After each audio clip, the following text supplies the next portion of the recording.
Ladies and gentlemen, and welcome to a very exciting episode of Loss of Lieutenant. Tonight, we are going fucking back-to-back wins with back-to-back fucking Borderbashers. And we're giving you our recap of the latest Infinity Australia 2-day 5-round event. Spoiler alert, we have the winner on the screen at the moment. Before we get into that, I think, Jordan, my champion, I think you got to take us through a couple of events. I am going to take us through a couple of events because the wheel doesn't stop just because I am the champion. Spoilers. Absolutely. Upcoming events, we have Hellfinity Nordic Masters from the 28th to the 29th of June, held at the historic Oxholmen in Helsingborg, South Sweden, with a 40-player cap. Tickets are 650 Swedish krona, which is about €55. On-site bar, which is fantastic. The missions are Sunstroke, which is a custom scenario based on Frostbite, Unmasking, Firefight, Supremacy, and Decapitation. Is it the exact same mission as Frostbite? They just renamed it because they can't perceive of someone dying in cold in Sweden? No, I think they did actually make some changes to it, and it works differently. We had a heat stroke or something one back in the day, didn't we? Sunstroke has been in the last couple of, or in both of our custom mission packets so far. It is, I believe it uses quadrants. Yeah. Instead of stripes. That is the superior system of measurement, is quadrants. That's the biggest change, and then there's some other smaller changes that make it flow better. So I'm guessing that specialists have to go to the consoles to dispense sunscreen to slip, slop, slap. Hell yes. Yep. And announcing here for the first time in video form, we have Burn City Brawl 2025 from the 13th to the 14th of September at the Gaming Arena in Coburg, Victoria. The $75 early bird special till the 30th of June, and then $80 for tickets after that. With the missions being my custom mission, Hammer of Dawn, round 1. Thank you very much, Tristan. B-Pong, fuck you, Tristan. Evacuation, Firefight, and Capture and Protect. You thought the Borderbash mission lineup was fucking cooked. This is more fucking cooked. The Borderbash mission lineup was like, someone put Josh's favorite missions into a tournament. This lineup is someone put Josh's fucking least favorite missions into a tournament. Capture and Protect. We have to keep Josh off of JSA for one tournament. Oh my god. No, it's not going to happen.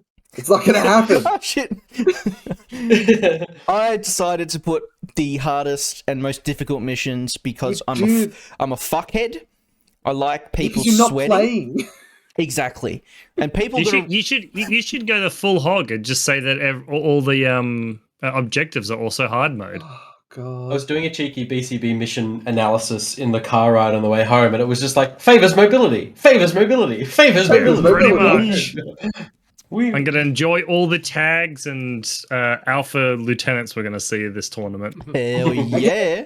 I do need to say this because I have been profiled here. If you go and listen to the episode where we talk about the custom missions, my idea for this mission is because I thought it was really funny to think about a moderator fucking legging it across the entire table.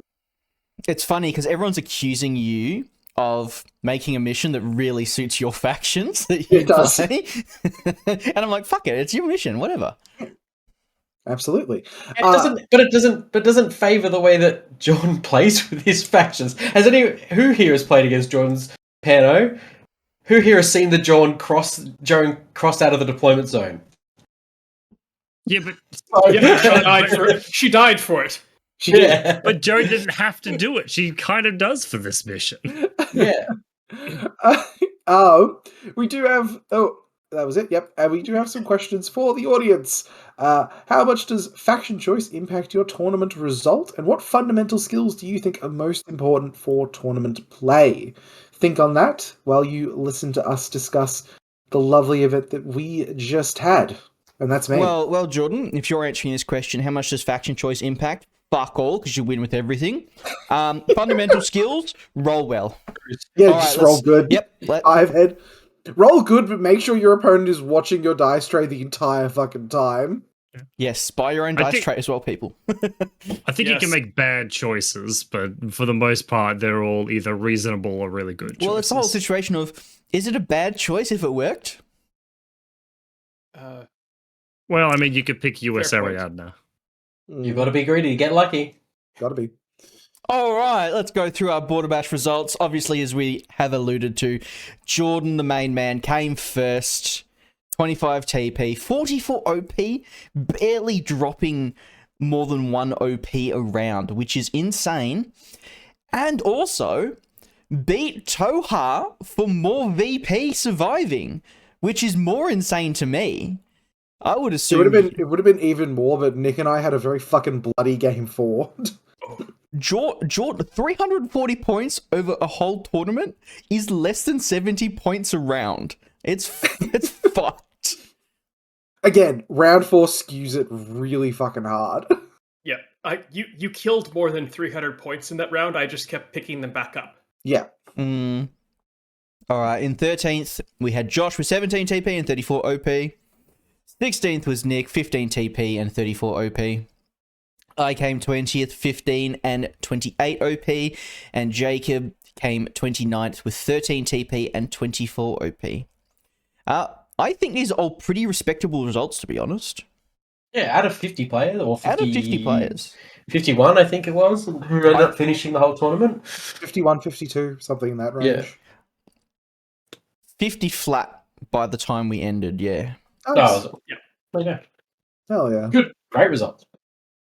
And it's kind of deceiving because the difference between my last opponent, if I won that, I would have been 5th instead of 20th. So the gap is fucking massive. There's Yeah, so I many would've- people. I think I would have been 10th if I had won my last match. It's insane in Infinity how one loss just like catapults you down the fucking standings. It's insane. Well, I would have been first if I beat I Jordan mean, in round 2. So Ivory was playing you, Jordan, for like top table, wasn't he? They were. And I think because he lost, he was like 9th. Ivory was 6th, I think. Oh, Right? 6th. Yeah. I can't remember how far he dropped. I mean, I remember that There are big drops. Anyway. Yeah. We are going to start with you, Jacob. We're going to go through our reflections on the tournament. We're going to take you through what we learnt. We're going to take you through how we had fun. If we had fun, I'm assuming we all had fun. Because that's kind of the point. I don't remember one of the nights, so I'm going to assume I had fun. Jordan has a tale to tell. Like, I wrote myself off on Saturday night. yeah. Jordan decided to give himself a handicap and he still fucking smashed it. All right, Jacob, you can take us through your list if you want. You can give us a quick refresh. I'm guessing they've changed a little bit. Yeah, maybe.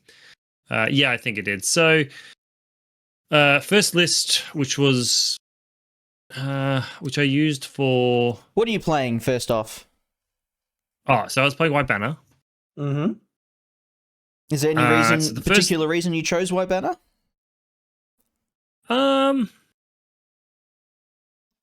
I wanted to play Yu Jing and didn't want to do IA. Okay, fair enough. Because we had enough sort of people in Melbourne, I guess, like doing IA, talking about like the trillions of orders that you can Melbourne generate. went through a IA renaissance at the start of N5. Yeah, so I was just being different, I suppose. Yep. That and I like the Dokkaebi and I really like the Hulang models. Yeah. So the first one was a Jujak Link with a Hulang, a Jujak, Hulang with Disco Baller, Jujak with Vulcan Shotgun and Tinbot, Hetay with these heavy rocket launchers, a Sulong, which I'll mention why he's there in a second, Dokkaebi and a Hundun, and then a Daofei, a Pangling, Evo, Hacker, and a Warcore. And the second group is a Guilang, Liang Kai with 2 monks and 2 Zanshi. Yep. That first group is full of a lot of fuck off and fuck you. Mm. Yeah, and this was probably. I had a plan that really worked well with this list, but I just kept fucking forgetting it. Which is people are going to fight that Hetay because the Hetay is scary. But because he doesn't have like mimetism or he doesn't have MSV or something like that, there's ways of sort of bringing him low. And the Hundun's there to back him up. I kept forgetting to fucking put the Hundun in the right spot. I kept thinking I would be like smarter and put the Hundun in like a funny angle, and then the Hundun would take one shot. It wouldn't do anything, and then they die because they've only got one shot and they're kind of squishy. But if you put it on the like in line with the Hetay and you surprise your opponent, they're going to be splitting their fire. They're going to be dealing with the mimetism and the BS14 on the Hetay. You give both of them a huge amount of like survivability. I just kept forgetting to do that. All right, the one time I did do it in the tournament, they pretty much frustrated a Mechazoid, whatever the Shindabutai tag is, for like the entire round, and I lost like the Hetay. Not the Hetay, the Hundun. That was it. Even that's a even iffy then, result. But just like, the Hundun. Well, just statistically, depending on how many orders they spend, like I wouldn't be comfortable fighting a Hundun with a tag. Yeah, I mean, like he didn't have a choice because it's hidden. He came up to fight the Hetay, and I'm like, there's a Hundun here. There's nothing he could do at that point. He was stuck fighting both of them. Cool. So what's the Sulyong there for? So the Sulyong is there for NCO because a lot of the missions we had were like order intensive, and I wanted to try and make sure that I had some orders. Also there for countermeasures to have a paramedic, because the one thing that White Banner's kind of hurting for is any sort of doctor or paramedic that can go into that big link. So the Sulyong's there to hopefully pick someone up. Never did, because most of my things went straight to dead throughout most of the tournament. That is the way of things. Yeah, as well as like, because that's can be sort of a mobile link if I needed to get a paramedic up to do some sort of mission. He's there to do it. I just wanted to be able to make sure I could do everything in countermeasures. As we'll talk about, as I'll mention in like sort of my luck through this tournament, didn't make a damn difference. The second list was to be for the rooms, so it is a Shang-Chi link. Yeah, Shang-Chi link with a Shang-Chi HMG, Hwoarang with Disco Baller, Sora Quan, a Dokubi and the Sulyong, with another Shang-Chi, the Zhanshi Yixing, which is like the doctor, Zhanshi, the actual doctor, a Zhanshi hacker, and a Zhanshi lieutenant. The second group is Liang Kai, 2 Shaoling, 1 with a smoke grenade launcher, a Sonbei, which is the rocket launcher, the missile launcher guided, Pengling Evo, and a TR Thunderbolt bot. I really like the option of putting the smoke grenade launcher in warband links now. I was about to say, yeah. Like BS10, BS11, you land those halfway across the field with alarming accuracy for half an order that you may or may not have been using anyways. Yep. Yeah, exactly. And I find, especially going second, most people tend to get eyes on where you put your war bands initially, and so you're not going to do the impetuous anyway, unless you want them to try and die, I guess. So the idea of this list is, the idea is pretty simple. The execution didn't unfortunately happen, which is, if I go second, someone really secures the room, you can walk up with a bunch of spotlighting hackers, spotlight them, and then use the Sonbei to try and clear them out of the room. And it didn't work.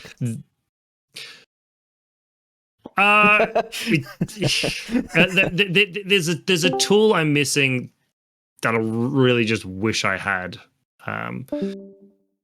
That would have meant that I could have probably done it better. The other thing is that there's 2 Shang-Chis in there in case if I go like second and I feel like I need a little bit more ARO presence, the Shang-Chi goes with the Zhanshi and the Doctor, or a combination thereof. Or if when I played on Nick's table, I was able to sort of have them so that it was just it was 2 Zhanshis, the Hwoarang, and the Dokubi with the Sulyong just sort of sitting by himself. So it gave me those options, plenty of takeaway orders, NCO orders, if I needed them. The biggest thing with this list, and I'm really kicking myself for not taking the jump and actually using him, is doesn't have any sensor. And when I played both my room missions, I think my opponents shoved a camo token in the room, and I just couldn't find a decent way of like revealing them without because I played White Banner and Vanilla Eugene. I'm like, this is either going to be a Gudon with a flamethrower, a Gudon with a zapper. It's going to be a Beast Hunter. If I get too close to do this discover, I'm just going to get templated. Yep. And in fact, I'm pretty sure at one point I just said I have to throw Sora Kwon into the fire and just have her get rid of all these camo tokens because I just can't get rid of them. Hell yeah. So I'm really kicking myself that I didn't take the leap and take a deal instead of that AP HMG, because he had better range bands, he would have had sensor, he would have had close combat sort of ability where the Shang-Chi doesn't, and probably could have rearranged this list to still have like the NCO order always there and the same sort of amount of orders to feed into that group. Yeah. God damn, you get a deal? Fuck, why don't you take a deal? Yeah. Adil is wildly He's good. fucking hooked, bro. He's Hindsight is 2020 on this one, I reckon. The only reason I didn't take a deal is because I just hadn't had a chance to put him on the field. It would have just been me going, let's just try it out, write a list with a deal in it and see how it goes.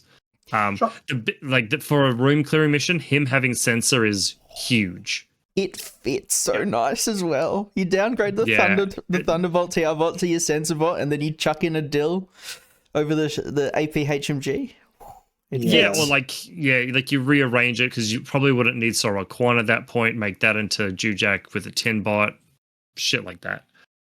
The fix is pretty easily. It's there. It doesn't take much. In fact, I think a deal's what 4 more points. Yeah. You get a lot for 4 more points. Mm-hmm. Yeah, that's an interesting. There's an interesting point you make about there is this model that I know is better, but I have no experience playing it. So, am I going to be better off writing a list that I know all the models in and out, or throwing in a model I haven't had a chance to play yet, but could outperform what I have in my normal list? Mm. Yeah, and don't get me wrong, I tried these lists and I kicked ass when I was trying them out. It just didn't translate to the tournament. Especially my countermeasures, we went through every single HVT classified. It's always painful when that happens. Right. We didn't get Net Undermine, Predator, was it Telemetry? Any of the ones where like I sort of planned my CM list around just didn't come up. It was just all about the HVTs. So I was like, because the whole point in my first list is that like the Dalfei's got decharges, can go and do sabotage easily. The Gulang, is infiltrating, has is a hacker and has a visor, can do identity check and like designation and stuff. And they just didn't come up. They just didn't come up until those pieces were either dead or whatever. I just couldn't get them. We just went through the worst of them. Yeah. So what would probably like main takeaway from the event be, do you think? I think potentially there is, like, I've been playing Infinity long enough that if I see like a profile like a Dill, I can probably figure out semi on the fly on how to use them. Should take the chance to actually use those. Yeah. Right, use those models. And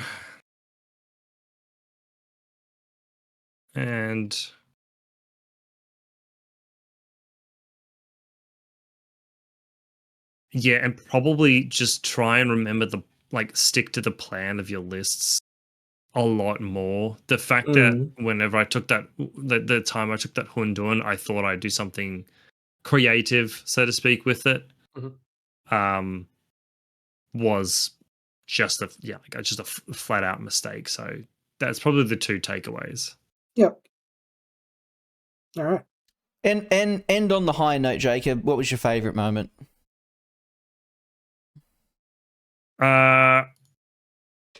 Probably okay. I'll say what my favorite moment was probably when I was able to punish a little bit of a misplay by my opponent, and Liang Kai got to jump on with another monk to kill a Mechazoid in close combat.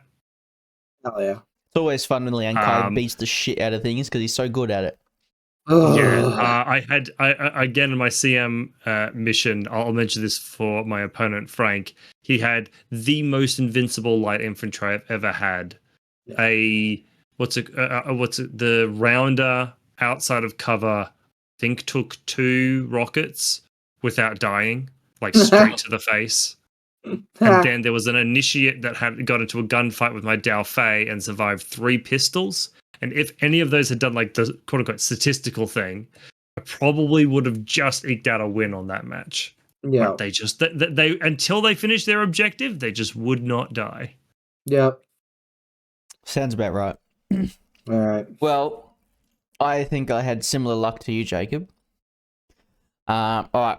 My list changed incredibly slightly in that the only change that I made was I played with the Boktar LT once and went, this is shit. And Hold on, can we clip that? Guys, clip it and ship it. Clip it. Yep, sure, go for it. And I swapped it out for the Barit LT, like Luke. Ooh. No one hunted it.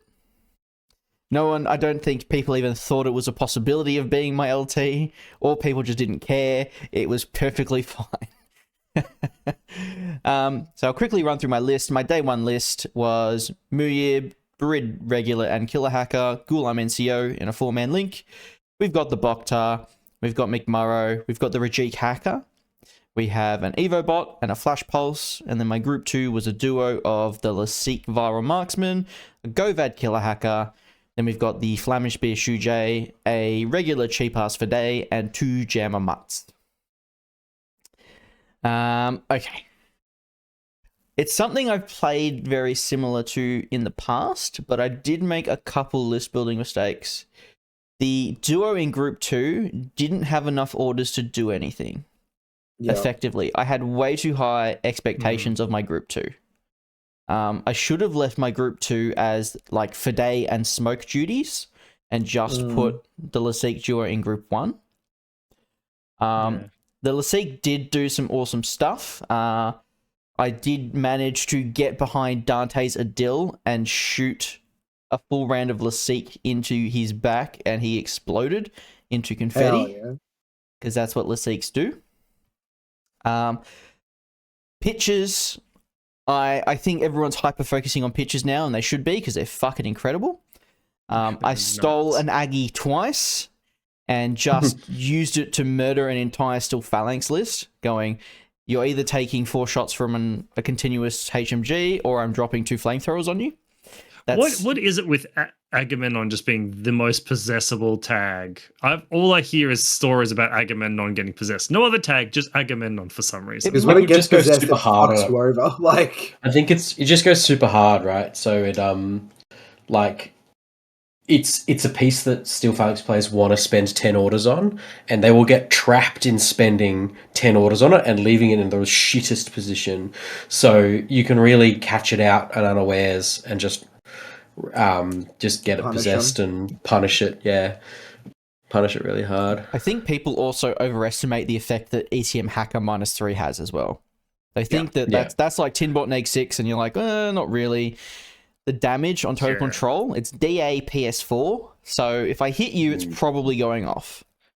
I think that's the other thing is people underestimate how severe total control is. It's been sort of a dead program for like 2 editions, and it's really coming into its own right now. Another thing I think I did really well was recognizing my opponent's win conditions. So my round 2 opponent, Mind Wipe. Mind Wipe is a mission where you need either a really good hacker or anti-material. My opponent had one really good hacker and one really good source of anti-material. So I just spent my entire game hunting those. My opponent went, I have a Proxy Mark 1 in my DZ. I don't think it's making it there, so good game. Rajik Hacker is fucking incredible. 25 points is an absolute bargain. He did 2 classifieds and 2 orders, and then combat jumped and then super jumped into the main server and blew it up in one hit, which is really fun. Hell yeah. Just decharged it. Oh, yeah. Just place decharges. And sometimes he does a sacrificial play and just lives because he's got dogged. And doing classifieds with 15 is like people compare whip 15 to whip 13. You go, it's 10%, but it's really fucking good. Unfortunately, being 20th, I did make a few mistakes. My deployment was absolutely shit after not having played for 3 months. My second list, which was my Asa winning, I hadn't played at all. I managed to barely eke out a win against Dante, but against Luke, the mirror match, I got absolutely stomped. I just overestimated what I could do with all the Asabira. Yeah, and just the relative weak firepower. Even Asawira versus Asawira, it's just like, you know, you're shooting at armor, everything pings off. It takes a ton of orders to do anything, and you have to make sure to put it all the way to dead. Otherwise, they regen on 14s, and then they're right next to you, and they do the exact same thing to you. My Shujay deployment, hidden deployment, was atrocious. People either knew exactly where it was because I had 2 mines, or I put it on too niche of an angle, and it never really came into play. The fact that it doesn't have a marker state means using it in the active turn is actually quite tricky. If you pop it on a roof or something, getting off that roof is really difficult, and you're still either shooting with 1 dice and a flaming spear, or you're shooting with an SMG, which is kind of shit. I purchased Speedball 3 times, and it didn't work any time. Yay! I'm not buying Speedballs anymore. I'm just going to take a proper doctor. Yeah. Yeah, so my biggest mistake, I was playing against Luke round 5. I thought I was great. I hard picked second. Luke had his first turn. He spent his entire first turn just getting in the room. And then I got absolutely stymied by a Lasik on suppressive. I just couldn't put it down. My deployment was way too conservative, and I couldn't get off the rooftops. I couldn't do stuff. And yeah, Luke just sat all his shit in the building, and I couldn't get to it. And I lost, and I felt very sad. But I did, in a hero play, have a Berid run into Luke's repeater, and I brain blasted 3 of his hackers in a single order. That was fucking fun. I just fucking taking to shit. I'm going, I have Trinity -3. Fuck it, let's go through your repeater. The fact that the Berid just randomly has that Trinity -3 is awesome. It's disgustingly good. And they're BS12 pitches as well. The BS12 is huge. It's 14 points. It's really good. Yeah, I mean, the Brids, I feel, almost typify like Haq Islam. We're super focused on one thing, and we're really good at it. Mm-hmm. There's pretty much no situation in Assassins where I think you don't take them. The only bad thing about them is they're super awkward to link. So you need a Ghulam to link them. Having the NCO is good, obviously. But 2 Berids and a Ghulam, it's kind of like I'm using my Harris slot for this, which is fine, but you have to keep that in mind, I suppose. Mm-hmm. So yeah, I really need to work on my deployment. I need to work on, Lasiks are great firepower pieces, but if they take a stray combi shot, they're gonna die, and then you've got nothing left. Same with a Muyib. Like, sure, it's dogged, it's got a HRL, it's great, but as soon as it takes a hit in ARO, it's gonna go straight to dead.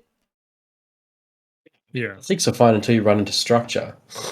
And then the viral just means fuck all. That's another thing as well. There's so many ARO pieces now are TR bots or stuff like that. And like literally the AP does nothing and the viral does nothing. You're just shooting at them with a PS7 gun, which is like fine. But if you hit them once, they're still saving 50% of the time because their Exactly. armor, they're like at least have cover. Yeah. So, Just the epitome of fine. yeah, it's just fine. Yeah. So my next plan is to just abuse the shit out of the Lasik Forward Observer. And instead of using pitches to guided shit, I'm just going to forward observe you and straight up missile you. Okay. It's a whip 14 all the way to 48 inches, baby. Nothing beating that. You put your tag up on A row, I'll just fucking forward observe you. That's what Luke did to me as well. It was gross. X visor on forward observer. Do you X visor and marksmanship on forward observer. Oh, do you get the burst bonus from forward observer? It's 2.5 dice inactive, Jacob. 2.5 dice inactive, and there's no save. Border observer won't apply marksmanship, but nice try. Why not? No, I was saying Because forward observer is its own skill, not a BS attack. Yeah, I was Is it? wondering. You use the forward observe skill. Yeah. That not a ballistic skill sucks attack. ass. Why do you have to burst my bubble, Yeah. Jacob? It was me. Didn't do it. I was gonna say. It was Jacob. Fuck you, Jacob. Burst 2 at like sniper rifle ranges, even Yeah, it's tags great. are going to be. It's great. It's great. gotta I think worry the about no that. save thing is the thing that really. Because Spotlight Yeah. never used to have a save. Now it's kind of like if your opponent's rolling really well, it feels bad. But the forward observe, you just have to win the face to face, and then there's immediately a missile on their head. Yeah. Mm. Yep. It's the The trade-off. same reason that Rob observe. Cantrell loves the camo forward observes, that you just sort of walk it from cover to cover, and then if they choose to discover, you're like, bang, forward observe, got it. Well, that's the other thing. Luke used an Adir forward observer. So he's just stacking neg 12 on you and forward observing you out of the hidden deploy state. So that's the really gross thing as well. So for me, I got to actually play and stop being a TO.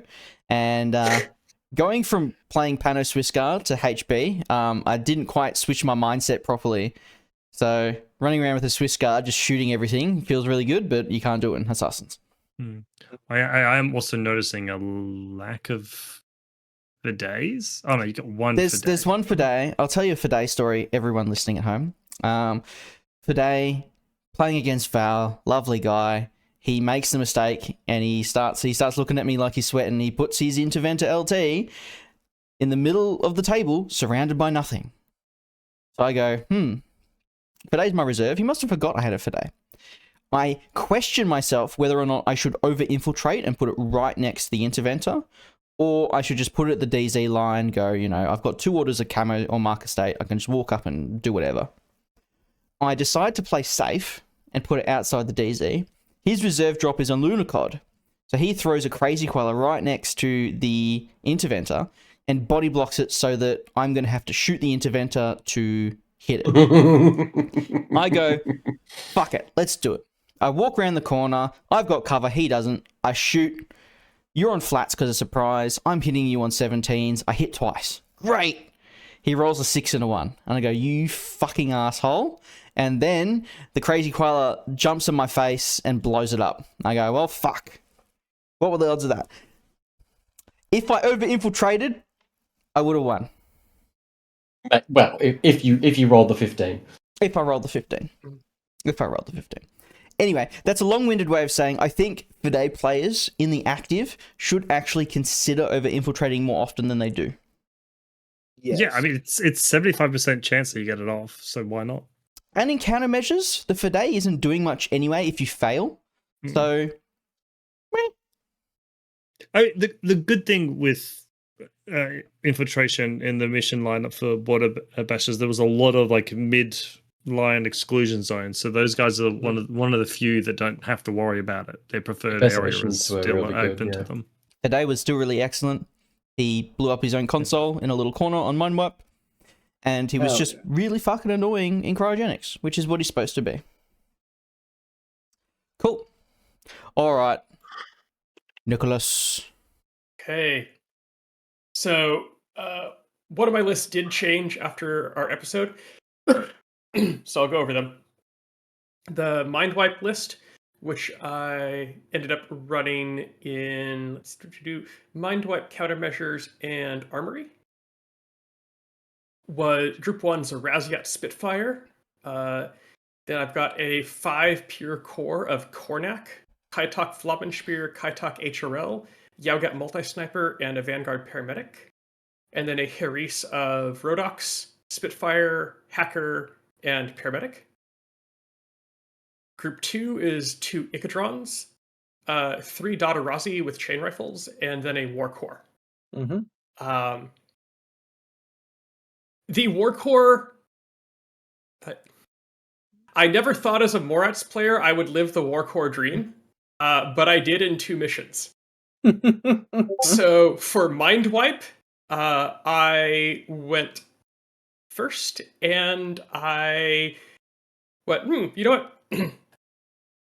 War Core's got an irregular order, and I don't really need 5 orders on Dotarazi this turn.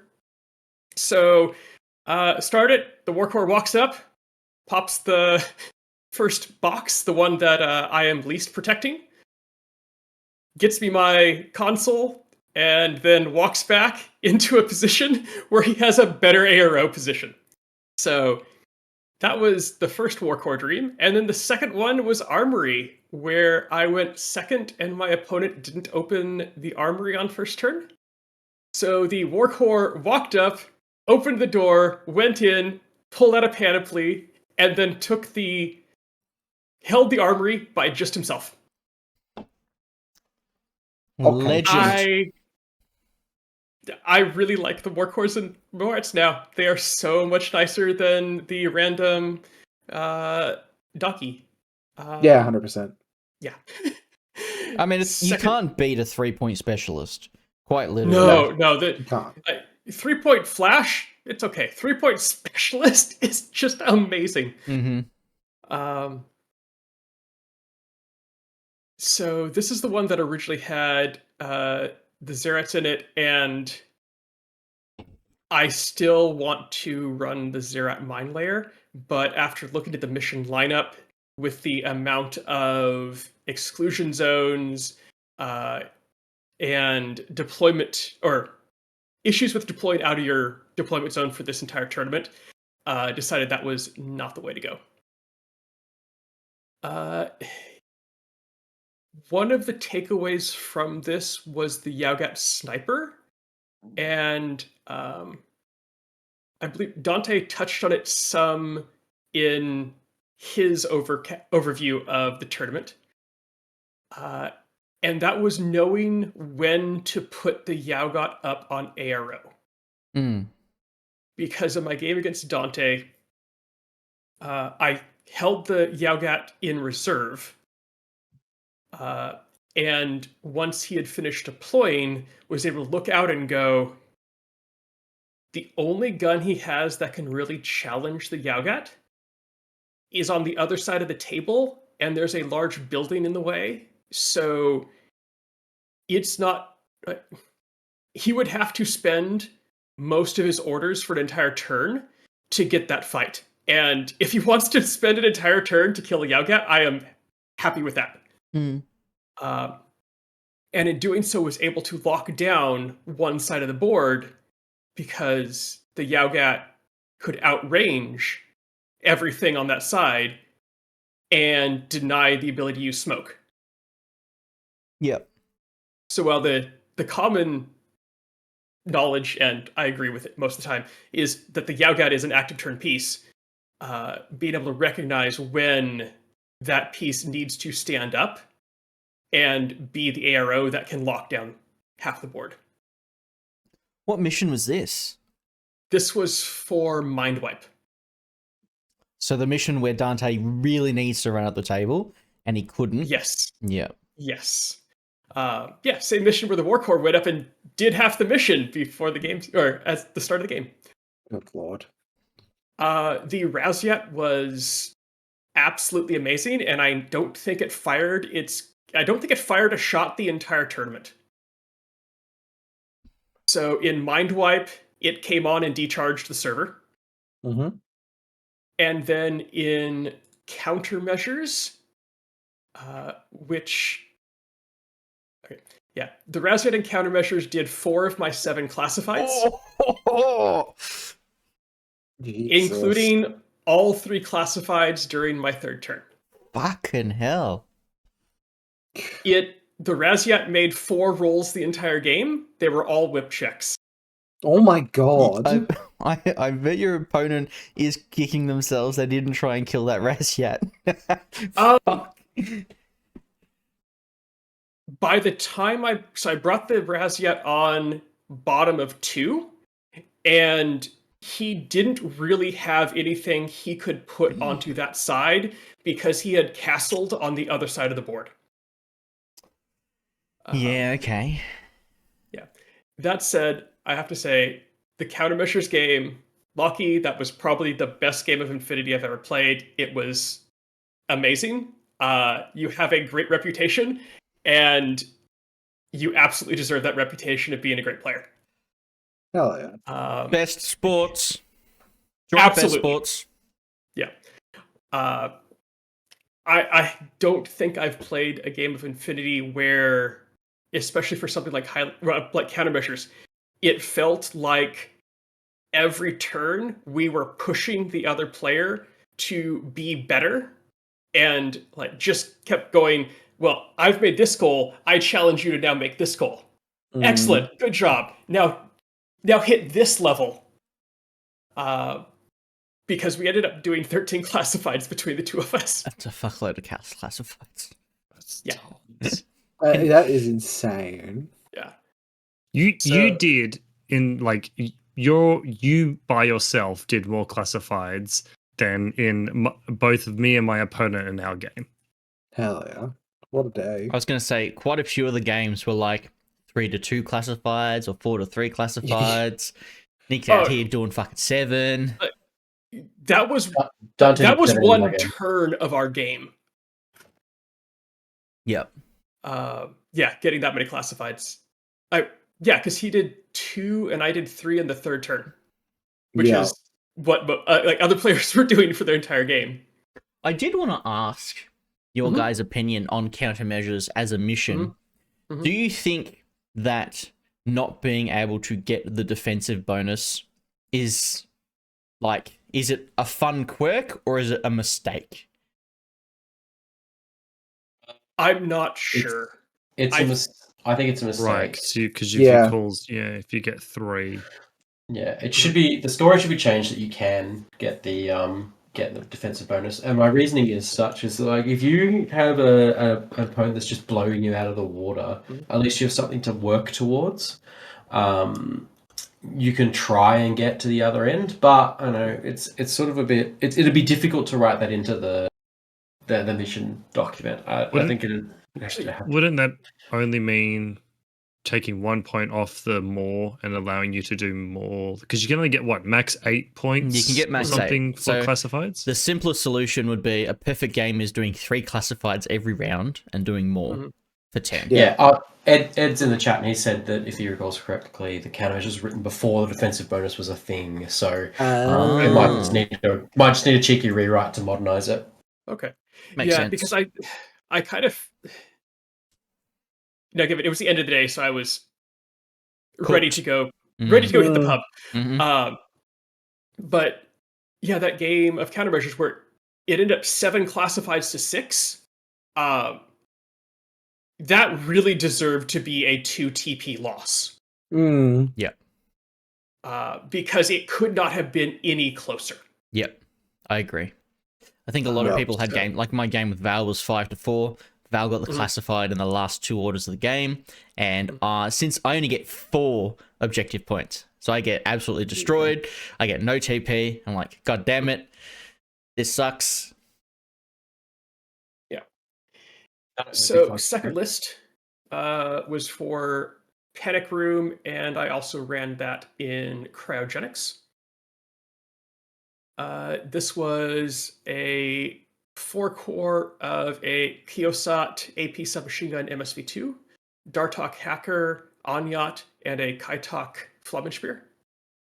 A duo of a Sogarat AP HMG Lieutenant, and a Sogarat NCO Feuerbach +1 burst, and then 2 Icadrons, Group 2 was a Haris of an Osnat with smoke grenade launcher and 2 Pretas. Then a R drone, an E drone, and a Rindak paramedic forward deploy with just the baseline loadout. Perfect Master Breacher right there. Yes. Probably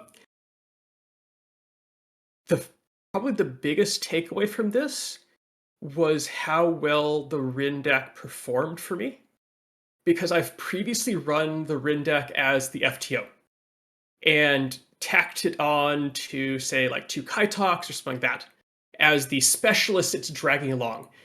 And after playing the Rindak with the forward deploy, where I can't fireteam him,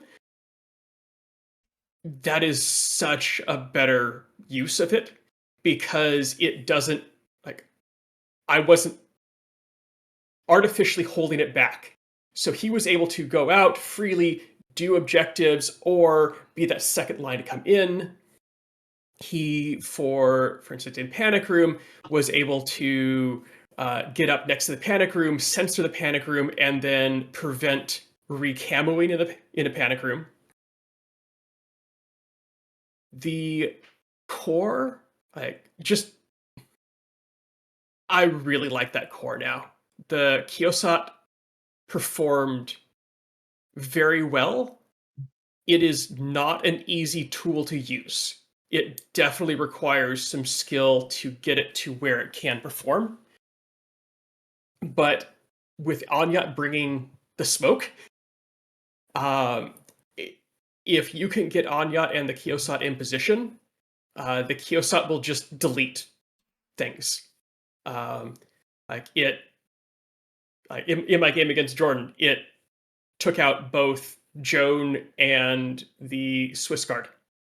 And the Swiss Guard, it took 1 order to delete. Yep. It's a perfect tool to deal with a Swiss Guard. Yeah. I mean, the APT2 on a SMG in a room mission, that's so fucking mean. The other thing that it did, and this was the pickup game on Friday night, when it has special dice, firing into close combat is less scary, because while you was played into Toha, and I'm blanking on the name, the one with native Fairware, the big one. Yes, thank you. Tack Wheel was in the middle of the board and bunkered down. Managed to get a Preda to just walk 12 inches and engage it and just go and tank a nanopulsar and go dogged. And then brought the Kiosat up and just, I'm hitting on 10s, but I'm rolling 3 + 1 dice. So on average, that's 2 hits to each of them, but then I get to discard one of my choice. Yep. So I can discard the hits that go into my model. Yep. Yeah. That's I've never even thought about the fact that the misses, like the misses are the things that hit, and if you're on special dice, you can remove those. Yeah. So like even in like whatever 2-man or whatever he can get in, if you get 2 special dice and you miss twice, like nope. Yep. The Sograts, I have enjoyed this duo since I put it on the table, and I still do. The Feuerbach Sograt is a gear check. Putting that up on Arrow, my first opponent in cryogenics, just his army broke on it. He was not able to move it, and it just destroyed anything that put its head up. Beyond that, I think with the Kaita... Just quickly on the Sogorats, was this not your armory list because the Sogorats can't fit in? Or were you correct? Like, okay. Yeah. with the Kaitox, I'm leaning more toward taking the Flammenspier chain rifle over the heavy rocket launcher. Because the Flammenspier, with its upgrades, I think is better than the HRL as an ARO piece. And as long as you have baggage behind it, you just reload it. The fact that the solid shot on the Flammenspier now has both AP and continuous damage means that's now, but that's basically a wrecker and can now scare tags. Okay, sure. I think you're right. I think my main reason is because whenever someone puts a Kaitox heavy rocket launcher down on the table, I'm like, oh, good, no template. So you've got no. It means that I get to spend one more order on my skirmisher of choice because you don't just get to roll a chain rifle over the top of me. Yes. So yeah, I think you're right. I think saving on the SWC and the 1 point, I guess it doesn't really matter. But I think the Flammenspier might be better in this edition just because of the way the baggage works now. It's not a cost to put an Icadron in a Morats list. So yeah, I think you're totally right there. Yeah. I guess last thing, cryogenics, giving anything with total terrain total plus 1 inch movement meant the E-drone moved 11 inches in an order. So it ended up opening up 2 of the boxes and finding the first HVT. Fair enough. Yep. Oh, E-drones have terrain total. What the fuck? Yeah, E-drones have terrain total, so it's moving 7-4. Everything I've said about Combined Army, Belsford's right. They're OP. Fucking nerfing them to the ground. E-drone should be 25 points. Think about the fact that that's for 3 points. You get a gun. It's not 4/4. It's smaller. It's such a good. It's worth just Evo botting itself. It's pretty solid. Yes. It can absolutely Evo bot itself. I don't think I've ever come into a situation where that was order efficient to do, though, because usually by the time the Evo bot is shooting, I don't have the orders to make it buff itself because I don't have any other guns left. It's actually insane because most things, it's 3 points to upgrade from an SMG to a combi rifle. For this, it's 3 points to go from nothing to a combi rifle. Yes. CB, give the E-drone an SMG. It doesn't need a combi. Fuck, nerf it into the ground. No. Nerf it into the ground. Nerf it into the ground, and while you're at it, make it cost 3 points more. Give it a plasma rifle. Make that Sograt have +2 damage. I'd almost go and say give it pistols instead of a combi rifle. Combi rifle is an insane deal. Yes. It is so good. It is. All right, Josh. What Pam? JSA at it again. JSAing it up. Okay, so I made a couple of changes to my lists after playing a couple of games at the House of James, or the Mojo Dojo Caster House. The main one is I took out a few pieces in the Army Panic Room list and added in Samsa, who I really like. Really like. I really like Samsa. And the other one was I felt like I was running too many irregulars in my cryogenics countermeasures mind wipe list, so I managed to squeeze some extra points out of it. I think I took out 3 points from the engineer to give it just no armed turret. I downgraded both Shikamis to... Well, so I graded both Shikamis to the contender versions because I wasn't getting much luck out of the multi-rifle. I just thought I could do some cheeky outranging more with the contender, and I like the assault pistol.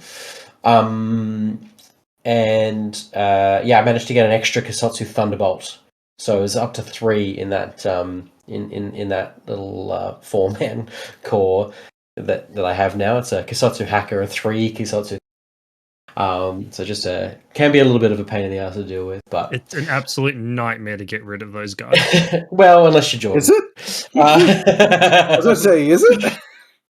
Yeah. So if we go by our little our good, I really like Samsa. He's an absolute beast. His main sort of like weakness is his templates, and I just managed to get to a point where I could have some cover, duck out to see or like get some cover, but be in range of templates. So, but use his 6-2 movement to just move out 4 inches, move across to see the peak the person I want to see. I'm out of cover, but they're probably out of cover as well, and they don't get their template defense. And then back into like total cover, and managed to just put plasma into so many pieces and splash a lot of things in both the objective room missions. I managed to splash some very, very important pieces. I killed I used a Morlock to kill Mother Wabara and a Cenobite with Samsa, just by firing dice into the Morlock and just putting as many templates down as I could. Really, really cool. Just having a midfield template that you run that's on BS13 with, and then that movement, just the super jump and the and the six is the first short skill. Just means you can just do some cheeky things and get rid of template ranges. My other MVP and my other was I think I've really learned how to use the Rushi effectively. Jesus, that piece is good. The Rushi with the Red Fury and the Shock Mine Dispenser. It's just so solid. I never really rated it in JSA before this edition, and like it's just a killer. Once again, in both the objective room missions, I managed to put it on suppressive and just be an absolute menace for people trying to get into the room. And then just, on times that you don't have any extra orders, or if you don't have anything else to do, you just put some mines down and away you go.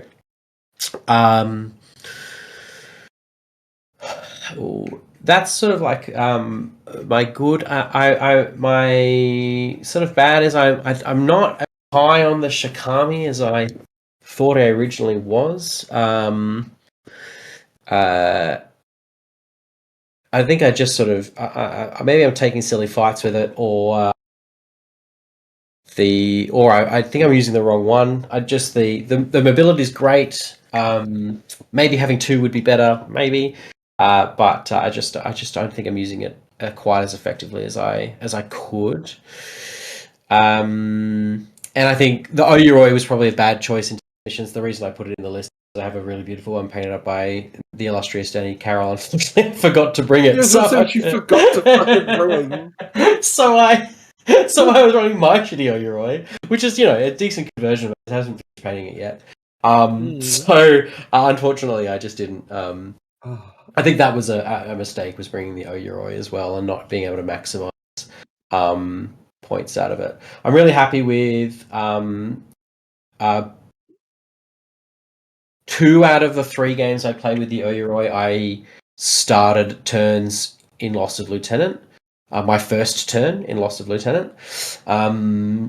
So I didn't. The first game I played game number 1, and my opponent managed to put a picture on her and isolate and carbonite her, and I managed to finish my my first turn with Mary Problems dead.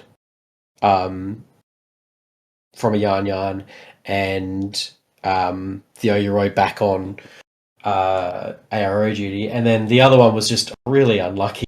I got smoke shot by Dante's Shen Warrior HMG, and I'm like, it doesn't really matter. I'm rolling 1 dice on it, it's fine, but if I crit, I fucking blow it out of the water. It's great, but I'm saving on 15s, so It doesn't really matter if I take some shots to do this. Turns out taking 4 shots and then rolling a 17 and 18. I said 2 17s and a 19 as you say, means you have a really shit time. God. So yeah, it was a bit rough.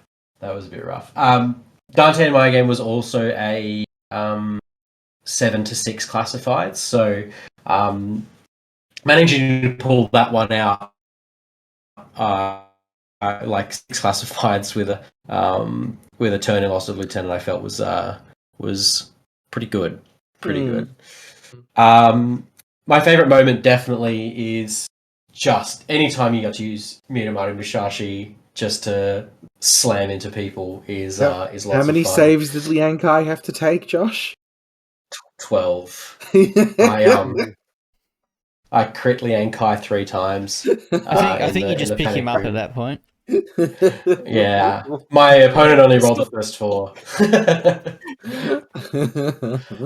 Also, yeah, I think also another big one is I've always been high on the great piece. I'm even more on it now. Like people are taking these weird solo pieces that can't really deal with mimetic stuff really well. So just having that extra decoy and just not like people say I discover and you go whatever, I'm not doing anything. All right, you can discover it if you like, and then just letting them like fail against it is just a wonderful thing to behold. Mistakes. I really think that I probably brought the wrong list into Jordan. Maybe. I'm so glad when you didn't say I'm gonna roll the fizz check. I was oh thank God. Yeah, not having the only warband in that game. The other line that I saw that I could have probably done against you, Jordan, is instead of rocking like the Kahu kind of don't do anything in Mind Wipe. And if I can just blast that ninja forward and just Trinity your so use the Oyuro to take out the 2 helots and then which I did quite effectively, but then just use the ninja's camouflage just to smash it forward and because all of those orders that I used on your Jimbo, I could have just used on the ninja to kill your Banshee, and then you're like, oh, I actually can't do anything now. Except that, and the Fennec, I could kill the Fennec as well because you put them quite close to each other. So, potentially that's a line because killing the Banshee and then the Fennec, and then just leaving the ninja in camo in your DZ ready to kill servers for turn 2 is probably the line that I should have taken. Very disappointed I didn't see that until basically a week after the tournament. But alas, we live and we learn. That's how we go. All in all, I'm really happy with my performance. I came 13th with 3 wins and 2 losses. So and two really really hard for Dante. So like really really really really happy with my performance. So I can't too much. Can't take away too much. Things to work on. I think more practice with my lists. I think is a big thing. And I think I need to retire the Oyuro as a flex piece.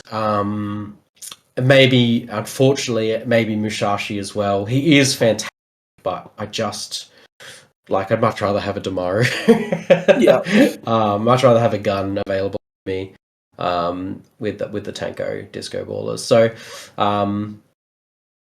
2 Yarn-Yarns in every list, and maybe your Jimbo doesn't have to go in every list as well. So, lots of things to think about when it comes to Oban. But we'll see if that's we'll be making announcements about BCB soon that mean I don't play Oban. So we'll see how we go. Or you really think maybe I should play a different faction and you're playing Oban. Maybe. All right. Well, everyone's been waiting and waiting very patiently. So it's time for Jordan to tell you how he won Borderbash for the second time in a row. Shut the fuck up. Okay. So I brought 2 lists of Borderbash, and much like last year, I ended up playing one of them. We did make some changes based on the episode we did before Borderbash. So the cutter list, I ended up cutting the EvoBot entirely. It just wasn't. It was agree. It was just too much of a holdover from N4, I think. And I wasn't gonna bring it to the missions where I was getting the extra order unless some really weird shit had happened. So we ended up cutting that, and we just we even decided that the hacking device was actually the correct call as well, because I think I had 2 points left over in overall, and I'm like, oh, I've already got the Banshee. I don't really need 2 KHDs. Like 1 KHD and then 2 regular hacking devices seems fine to me, especially when the Bolt is BTS 6. Yep. And of course, we had to go back into the workshop as well. So we have my life into for the cutter list, because my music taste hasn't changed since I was 15. And you never played it, so it was your last resort. Exactly. See, Nick gets it. Fucking hell. Jesus. And then the list that I did bring to all 5 games, which I'm very happy I wrote. I fucking love this list. Is my religion is gun. So we have Joan of Arc V2 Lieutenant, just the bare bones Lieutenant option. The 2 Helot Militiamen FTOs. I had exactly 2 points left over in list building again. So what Joan did, or 3 points, sorry, I had 2, it was 297. So what Joan did is she looked at one of the Helots and was like, here you go. And gave him a Red Fury. Overperformed all weekend. Like 4.5 burst gives it a 25% chance to crit on any given roll. It crit on a 2 once, so that was really funny. Actually, it's 23.5%, Jordan, because that's how statistics work. So it crit a fair bit. And sometimes it just, people don't respect the Red Fury either, which is good. But it does mean I got to roll way too many rolls with it for a couple of games. I think against Nick specifically, it did something like 30 shots over the course of that game. Yep, that sounds about right. It was great. And then the other one is the submachine gun launcher, because it trades up exceptionally well. My boy, the Swiss Guard. Love the Swiss Guard.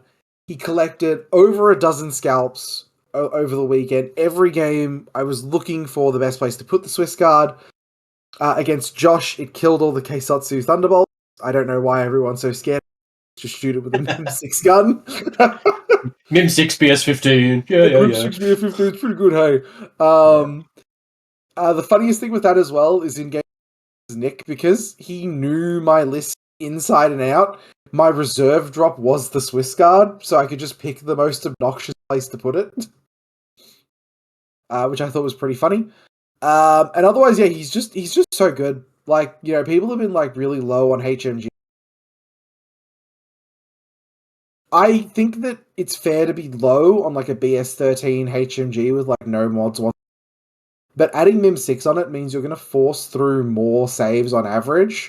And provided you're not trying to shoot a tag in cover, it's going to get the job done through weight of dice more than anything else. He's also got a Pulsar now, so, you know, fucking alright. Probably the second time Nick's been mutilated by a Swiss Guard. Is it? Yeah, CanCon. Oh. Nick's like, I have these redundant AROs. You need to deal 3 wounds. They're dead. Yep. 2 Forgotten Robots. Teutonic Knight Specialist Operative. Fantastic stealth ops. Did exactly what I wanted it to. I also figured it out on the day. I think I was talking to Ivory before. I think that's just my Master Breacher as well. Like, I can't option in the list. Banshee KHD. It's the best KHD in vanilla Pano. Pano stresses about classifieds like a motherfucker. The fact this thing is a medium infantry with super jump jet propulsion, it has a visor and D charges, and is a killer hacker, it just chews through a classified deck like no business. It's so good. And it's whip 13 as well, so it just does everything you could want it to do. Magistrate Chain of Command was there because I needed an extra essential personnel. It let me cut loose with John in one game, I think, versus Nick, basically. Mhm. Counter Intel was nice as well to have. The Kahu duo, boy howdy did I feel like I was playing more blenched every time I took a face-to-face with these motherfuckers. It's exactly like playing a Yawgat all over again. It's horrifying. Warcore 360 Visor, because you're playing Pano, you sort of it's one of your highest whip specialists. Yeah. Motorized Bounty Hunter, it's mandatory in every Pano list, I think. It's not close. Like, it's a form of unhackable close assault which you just don't have, and it's your main method of going into a DZ and not being stopped by a repeater network. And then sometimes it rolls 17 armor saves in a row. Absolutely egregious. And then 2 Fenix. I went with the hacking device and the sensor FO. I like both of them. They both did their job. I think the FO didn't throw disco ballers once, unfortunately. It might have discovered something once. I think it discovered Josh's ninja, I think. It was like the only thing it did. Well, it's do I need disco balls if everything dies to a Swiss guard? Probably not. Exactly. Things to take away from this list. I need one more thing in Group 1 that isn't a warm body. Because I was finding that even though most Jawn coordinated screams and hides under camo again, I didn't have quite enough non-warm bodies to do get the full value out of the coordinated on me constructing the groups in not the best way that I could have. Otherwise, I was really happy with how it performed across the board. I can't imagine there'd be a situation where you'd be unhappy with how this list performed. This list did everything that I wanted it to do. And contrary to popular belief, the best memory from the weekend was not actually winning the event, it was writing myself on Saturday night. Yeah, you were pretty toasted. I was fucking gone.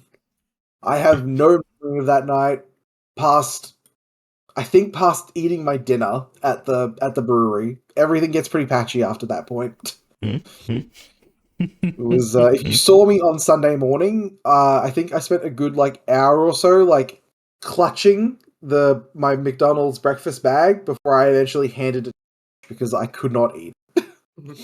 So Josh got a free breakfast out of me. One thing you did with this that I liked, that I hadn't thought of before. So Joan with the 2 Helots, you moved up them, and then as the last movement, one of the Helots was link lead. Mm-hmm. Then used Joan's free coordinated order, did some stuff. Because one of the Helots was link lead, Joan dropped out of the link. Can do the coordinated order, and then at the end of your turn, she jumps back in the link for free. Yep. That was well done. Yep. So the helpful part about that as well is that the Helot is always the link lead unless you're doing shooting with Joan because she's got number 2. So provided that you kind of keep that in mind, you're almost something like that, and it's great. I'm gonna interject here. I think that's actually an illegal play. Members of the fire team cannot be part of a coordinated order. So you actually need to break the fire team completely first and then use Joan's LT order to do the... So Is this a hefty situation all over again? Real play. Yeah. Maybe. Yeah, so... I think you're right there. Yeah, quite clearly it states it's not part of the kick out of fire team rules to be part of a coordinated order. It is blanket no fire team member may be part of a spending the LT order on a coordinated order is still a coordinated order. If you was just spending the LT order on Joan, yes, that would work. Unfortunately, the coordinated order means it doesn't. So that's a weird one to learn. Okay. You motherfucking cheater. Shame. Shame. Guys, it was totally that extra order and not the 17 armor saves on the one armor dude. If you finish with a command token, it's fine. Whatever, just Yeah, break I it. think I finished every single game with like multiple command tokens left. Yeah, I don't really know what you're going to be using them for. Yeah. Yeah. Yeah, no, I liked this list performed like I love this list, man. Like I wrote this I think a couple of weeks into N5 and I've just been kind of tinkering away at it ever since. This is probably the cleanest version of it that I think I've found. Mhm. I like the FTO Helots a lot more than I thought over the camo ones, just because sensor is a really good skill to have. The entire fire team has stealth as well, so it can move into a mid really effectively. And the FT... Do they get the special dice with their new synetics? Yeah, of Yes. course. Of course. Yeah. Um, Okay, that's pretty fucked. And the other thing that I like as well is, unlike the camo ones, the FTO ones kind of incentivize your opponent to like spend the orders to fight them because they're there. I've definitely seen Helots be like ignored before, and you just don't get value out of them. And these ones just sort of make your care what happens to them. You can randomly spike pretty hard on orders. Well, being in a fire team, you can also put them into better positions throughout the game without feeling like you're wasting orders to do so. Yeah. Pretty much, yeah. No, I mean, for like 13 points and one SWC, it's almost just a better like TR bot, It especially if is. you're already moving it up into an awesome position. It is a better With TR bot. Joan, it's just just a better TR bot. If we think about it, going from a HMG to a Thunderbolt is five points, and that's kind of like why we tout the Thunderbolt as good, alongside having the 0 range bands. The Red Fury is similar because you're planting it near the midline, or at least in front of Joan, and it's pretty much always going to be in decent range the way you play them. I mean, I'd almost potentially argue with the fact that it's got template and continuous that like rocket launcher profile for 10 points is a better TR bot than the TR bot. Ivory makes a good point. Rem press is really important. TR bots have that ability. TR bots just sort of stick enough to where like you get value out of them. The Helots, unless the floor on the Helots is about the same as a TR bot, but the ceiling on the TR bot is higher. Yeah, the advantage the TR bot has, not just the Remprez, but that, I guess, because of the ability to recover them so easily and the difficulty of putting them all the way to dead, you can set it up to take long-range arrows that are okay odds, but not great odds, just to burn orders from your opponent. Yeah. Whereas the Helot with Red Fury, you really can't set up unless it's in the optimum range bands, because it'll just get dropped. There's a big difference between 3 dice and 5 dice, though. Yeah, but there's a big there's like a huge difference between 24. Like you need to move them like halfway up the table. It gets really scary. Yeah, I suppose the other thing you got to consider as well is in this list they're regular. Yeah. And the cost of them together is a HMG TR bot. Yep. They're just the whole list just screams efficiency. Was there anything in particular you were scared to go up against, or you think would be a bit more challenging? Bakunin, Mim 6. If I was playing into something if I was playing into like pretty 6, and I couldn't bring the Catalyst, which is sort of more key to solve that problem, that would have been scary. Like if I was playing Cryogenics against Bakunin, I would have been like, fuck's sake. Because I would have been priced into taking the John list because it's just miles better for Cryogenics. But I would have had to keep away from the Cenobite fire team. Basically, same with like Steel Phalanx as well. So you don't necessarily. I feel like the Kahu kind of solves that problem. You're on the same dice versus. But it's 4. Yeah, I suppose. It's 10s versus 10s. I guess, and whoever gets hit kind of just explodes. So yeah, whoever gets hit just kind of dies. Yeah. If the Kahu had like a second wound, I'd be more fine doing that. Yeah. But yeah, it's just a risky fight. Either like no matter what you sort of do to try, risky fight. So yeah, egregious Mim 6 was sort of what I was agreed. Yeah, egregious Mim 6 into a matchup where I could not take the Catalyst was sort of the thing that was the thing I was concerned about. Do you think there's legitimate idea to like throwing your Helot away, or sorry, not your Helot, throwing your Warcore away into like the Cenobite and then blowing it up next turn once it loses cover? I thought I would do that, yes, without a second thought. Yeah, that's funny. Actually, that's really funny. The other thing I want to ask is, people probably don't know how you use your Banshees. I think you put them on the table, if I am correct in saying so. Depended. So Depends? for cryogenics, armory, and countermeasures, they started off the table. For mind wipe and panic room, they started on the table because it was my Uber hacker in mind wipe. Yep. And in panic room, there's just no reason to start it off the table. 100%. You can do it either way though. It's a really mobile hacker. For countermeasures especially, it was fine to start it off the table because you have so much more space to deploy it with border skirmishes. Yeah, it's sort of down to like if your opponent can punish a KHD that doesn't start in a marker state, you can start it on the table as well. I took a risk versus Josh, and it was pretty good that he didn't see that line. But with how the fucking dice were rolling that game, would have just eaten 3 Trinities and been fine, probably. Yep. Does anyone in the chat have any questions for our winner, our champion, our 2-time? Jordan is now the doc. Yeah, Ed, you're probably right on Car who should take that fight from beyond 32.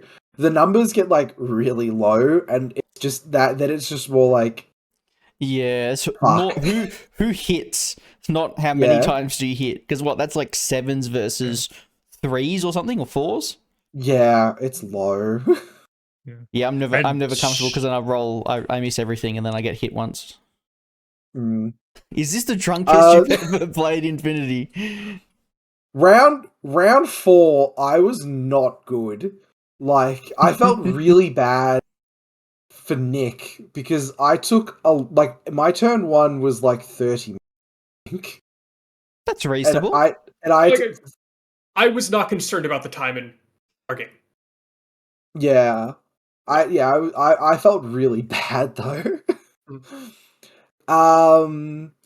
For counter, You took the same list for all of them, didn't you? Yeah, but yeah, Kev. So I was fairly sober for most. I was fairly sober for day 1.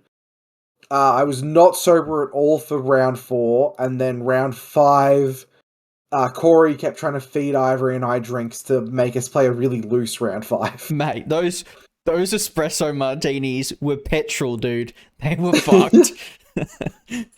Oh, there was like the funny story from that is they came around with the espresso martinis. Nick can back me up on this. I went to reach for one because Kev was like, "Oh, espresso martini." I'm like, "Oh, yes." Reach for it. My hand starts shaking, and I'm like, no, I can't. I will absolutely blow chunks if I take that. Your body was literally like, Jordan. Yeah, no. Talked about this. You need to take a break just for a little bit. So Luke, for countermeasures, it was dependent flop on what the first flop looked like. Erring towards the Jean list because it covers a little bit more deck. But if it's multiple hacking classifieds, I'm quite happy to take. And least preferred mission of the weekend was Panic Room. That mission fucking blows chunks. I have very little good to say about I think I had to like ask about the scoring like 3 times because the scoring is like weird. I didn't know the zone turn as well. Like, yeah, it's just you sent your bounty hunter like all the way down and around into my DZ to engage one of my guns from behind, but that put him inside the biotech 4 zone at the end of your turn. Yep. Yeah. It's strange because it's a mission that doesn't work like the other ones. And there's no consistency between Biotech 4 and Panic Room. They're virtually completely different. Yep. Ivory, how dare I during Pride Month? Play better. Don't fight the sexy Helot. Like, what do you want from me? I can't believe the Helots made such like a resurgence after its like sectorial died.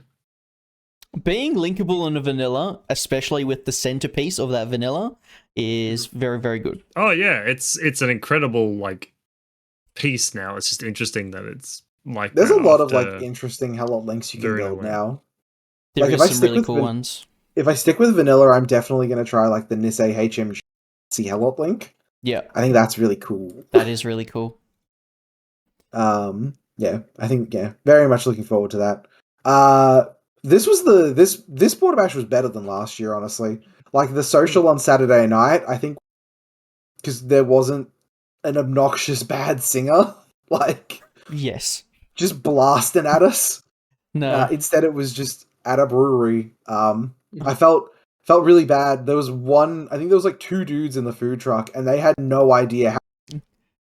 I was going to say, we all 25, 30, 40 people just walked in and went, yep, I want a burger and chips. Dinner. And he went, Yeah. holy fuck. I ordered early enough to where I got my food in like half an hour, and it was still in a cardboard container as well. So I had a good time. Everyone else, yeah, that was rough. All right. Who wants to run us through second place? Tunguska. Not me. I have to go for a minute. Okay, Josh? Uh, No, Nick? I don't care. yeah, I played him in round 3. So Who was on it? Sorry. sorry for explaining this. No, who was on it? Whose playing? list was it? Oh, this was Lucky's. Yeah, Lucky Summer. So yeah, came in second, and his only loss was against me in countermeasures, where he still managed 6 classifieds. So a well-deserved second place.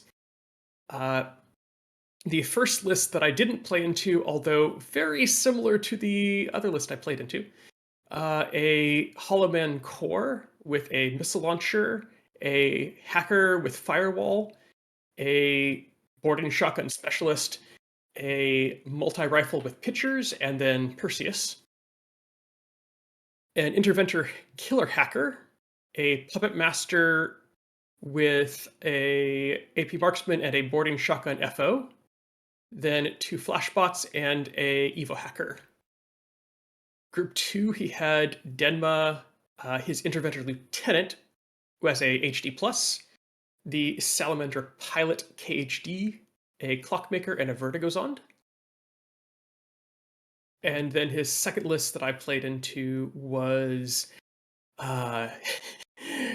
it's even a rougher core. It's 2 Hollowman missile launchers, a Hollowman hacker with Tinbot, a Hollowman with pitchers, and Perseus, then a flashbot, an interventor KHD, a Raoul Spectre, an interventor Lieutenant HD+, and a bounty hunter with heavy riot stopper. Group 2 was another flashbot, another bounty hunter, heavy riot stopper, Denma, clockmaker with 2 Zondbots, and the Salamander pilot KHD. That was a hard castle to break. I don't believe I've ever seen a cheaper hacker. The Salamander No, it's pilot? the cheapest. He's Like taking the page pilot, game. which has all like the tag stuff, but it's a hacker for 10 points. Yeah. The Salamander pilot is Elite. probably one of, if not the best pilot model. It is being the best. both a KHD and coming with cybermines. Yeah, it's the best. It's not close. It's not close at all. Mm-hmm. I think so Lockie did send us some notes. He was very, very kind. Oh, awesome. Tristan, do you have those open? I can get them open. Because I don't have them up for me. I think one of the main points he made was that he wanted to have 2 very similar lists with very slightly different axes to play on, and did that exceptionally well. These lists are like, this is, I feel like, the last bastion of like the N5 N4 crack the castle.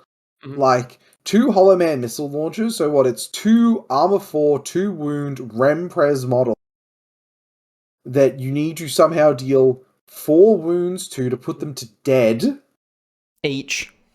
Mm-hmm. They're also in a 5 pure core, which means they have 6 sense. Which means they have 6 sense. Yep. It's just 6 like sense BS14. Yep, they're so good, man. Like, and I think something he mentioned as well is if it was better sightlines, he'd play the 2 missile launchers. If it was a little more dense, he had the puppets in the other list to like scuttle his way up the table. Yeah, I really like the approach that Summer took with these lists, especially just it's so much ARO, right? Like Perseus is so good as well. The Interventors are so good. I do actually think one of the really funny things, I think it was Lockie Frank, I think in round 5. Frank, the absolute madman, threw a pitcher, caught both the Interventors, bricked both the Interventors. Ooh. Like, Jeez. what a man. Well done. Well done to you. That's Well that's a brave fight to take. That is. Did I miss Especially anything from the 'cause- notes, Tristan? I mean, it's Tunguska. It's obviously stupidly resilient to hacking. Raoul is like a really interesting like pick in the same vein of the Banshee Killer Hacker, where you can just put him on the table and he just super jumps across the table, being Mim 6 and disgusting to deal with. Parachutists, like almost across the board, getting like super jump jet propulsion. What a great change. Like, that one I think kind of snuck under the radar, I think, a little bit, until people like actually started reading over like this guy fucking moves. It's better on the combat jumpers because you make that roll and you're like, oh, I've got a roll here. I can roll on a 12. If I fail, that's okay. I'm in my DZ still. I just jump the table. It's pretty cool. And I'm just deploying yarns straight up. I'm not even bothering combat dropping. So 100%. I think there is a legitimate argument that Gusk might just be the best Nomad sectoral now, potentially. Ooh, I would be inclined to agree, and I think they were actually there, but the bottom of N4. But Bakuna was just the poster child. I think you can make the argument. Hey, look over here! Hey, look over here! They got Kulaks, and they are just insane. Like I know that I don't think that Isn't a Kulak just a worse Cenobite though? No, it's a better Cenobite. What are you talking about? Why is it better? Kulaks No, but they're BS13. Yeah, but you're getting an extra 3 Mim and CC. But you like. The only really comparison you can make between the Kulak and the Cenobite is the fact that they both have a heavy rocket launcher profile. The fact that the Kulak gives you COC can't be underestimated. Especially you've got Interventors. Interventors are like one of the most obvious lieutenants in the game, right? So you just you've got Chain of Command in there. Like, they're insane. They're insanely good. I think there is a real argument to be made for Gusk being just the best Nomad sectoral at this point. Killer hacking device with Carbonite and a Disco Baller is for 20 points. There is absolutely zero doubt that they lead the hacking game in pretty much the entire throughout every single faction in the game. Oh god, yeah. The only thing that I would question. Some people on Reddit would disagree with you there. I would tell them, hey, you can take your Carontid, walk into my repeater, and face my 5 hackers at once. Yeah. It's the Trinity -3 on the KHD. It's fucked. BTS 9, 12 through if you're through their repeater, what are you supposed to short of being a golden god and Frank and getting so lucky? Like, You need to be I another don't know. Gust player. You need to run you Mary need, yeah, Problems it who needs to has be like Trinity another AP. Gus player. I mean, the other thing is what, like, you've got this tiny 24 point model, and it's saving on against your Trinity on 16s. Who? Oh, 18s. If you're talking about the Interventor. Yep. BTS 12 plus 6. Oh, wait, plus 6. The damage of the program. All right, yeah. Saving on 2s. Yeah. It's Nothing but. There's virtually no reason to do it. Yeah.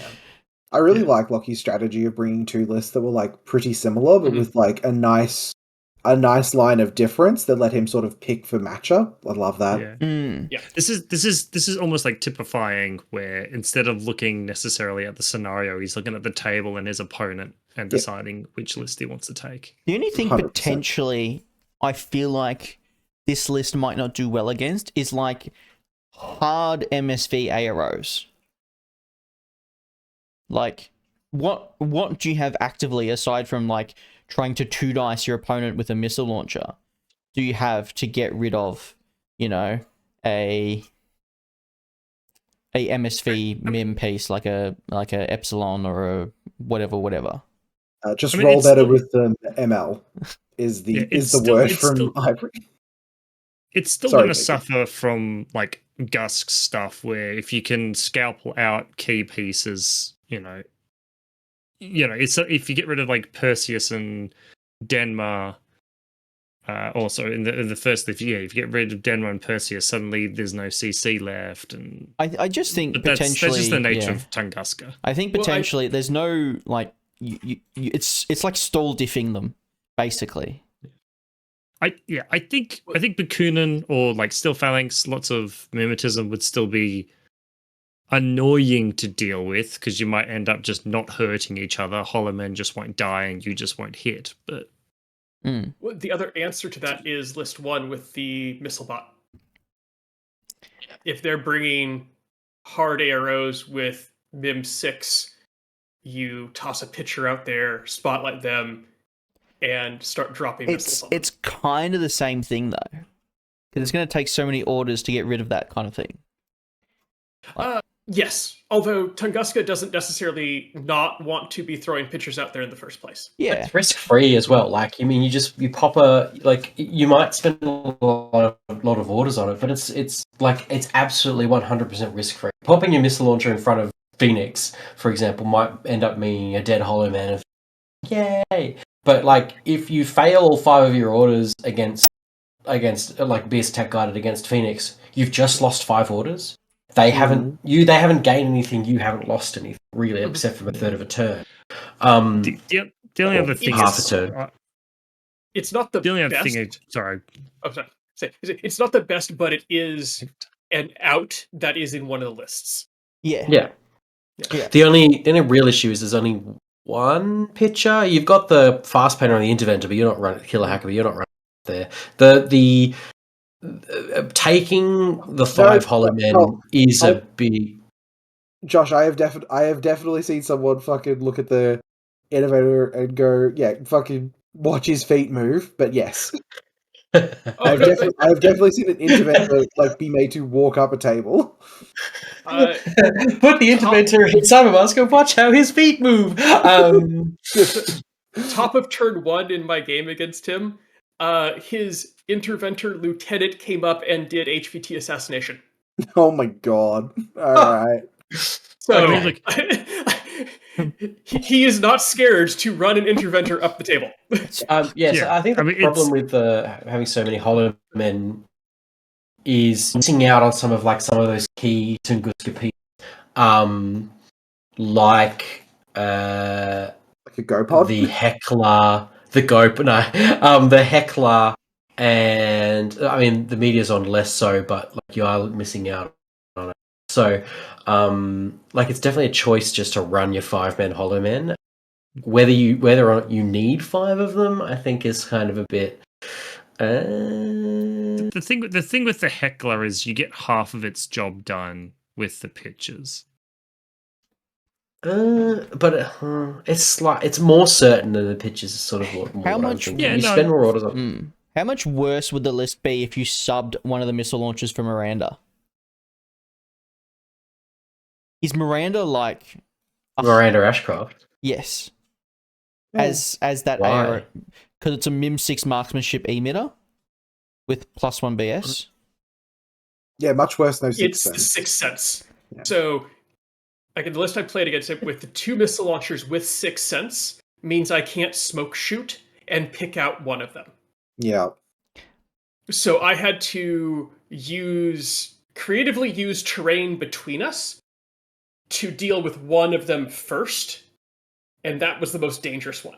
I don't actually After one think is down, then I can smoke shoot the other. I don't think smoke I think in shooting reactive is the wounds. I think in reactive wounds are better than mimetism. To be honest, like I'd much rather have 4 effective wounds on a Hollow Man than 1 on Miranda Ashcroft. Yeah. But like if I'm spending 28 points on that, like I'm spending it on the missile launcher, which is 4 wounds. Yeah, that all sort of makes sense. I think they're two very well constructed lists. Mhm. And I think if we start trying to like Jenga block it, I Yeah. think we're just gonna make them worse, probably. Anything you pull out is just going to make them topple. You're right. Yeah. potentially. No, Lockie is Lockie is an expert at piloting his lists. he is. But The Hollow Men especially. Yeah. I just potentially think maybe that Sixth Sense isn't actually the strength of the link, and it's just its resilience. So like having the Sixth Sense It's a two-pronged thing, right? Like the Sixth Sense means they're immune to smoke shooting, which is really important considering they are just a block. Forcing your opponent to either ignore them and spend a bunch of orders like smoking to move up the table is just as good as being able to like them. Maybe. Yeah. I suppose Right. there's I not think- really much else you're going to throw in there anyway to get rid of it. I suppose you're just swapping them. You could swap one out for like a heckler, or I don't know if that gives you more utility or something like that. It might make your it doesn't I think matter. there are- Lachlan came second with this. He did. Yeah. He didn't come first though. Tristan, what insights do you have for the man who came third? An improvement over CanCon as well, I think, because I think Jacob came fourth. No, this is like you, Jordan. This is Jacob's second third in a row.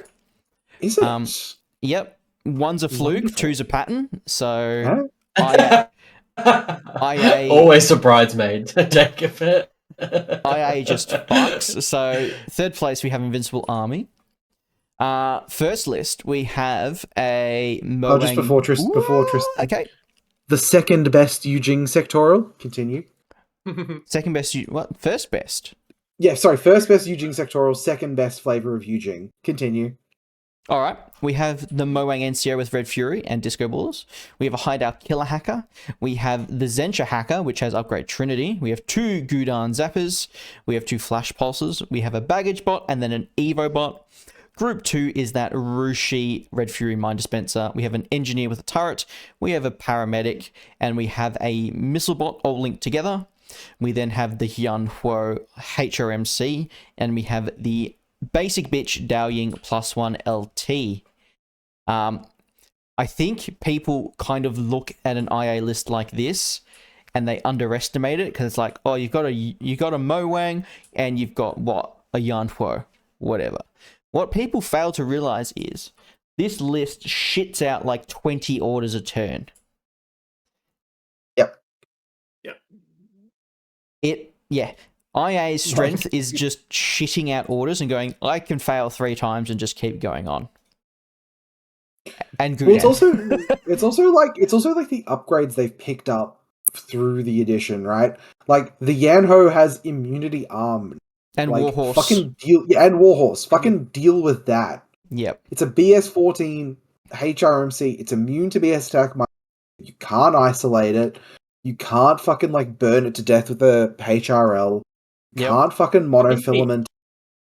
Immunity arm is such a crazy skill compared to bioimmunity. Oh, it is.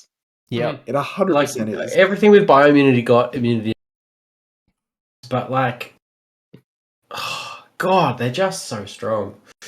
It's always 8 armor. It's throwing 5 dice against a tag. Yep. It doesn't give a crap about your explosive. against Morat. It does die to a Lasik viral marksman rifle. It does die to a Lasik. Oh, dude, get shit on by a Lasik viral marksman. Absolutely murdered. By the way, I love that. I love the little Missilebot Haris team. I've been convinced that this has been good ever since the first time I built it in 6 months ago. Motherfucker, your definition of good and Jacob's definition of good are exactly the same, because this thing fucking crits every second roll. That's why it's really? good. Yes, the thing shits on you. You get a cutter, you put it at neg9, it crits.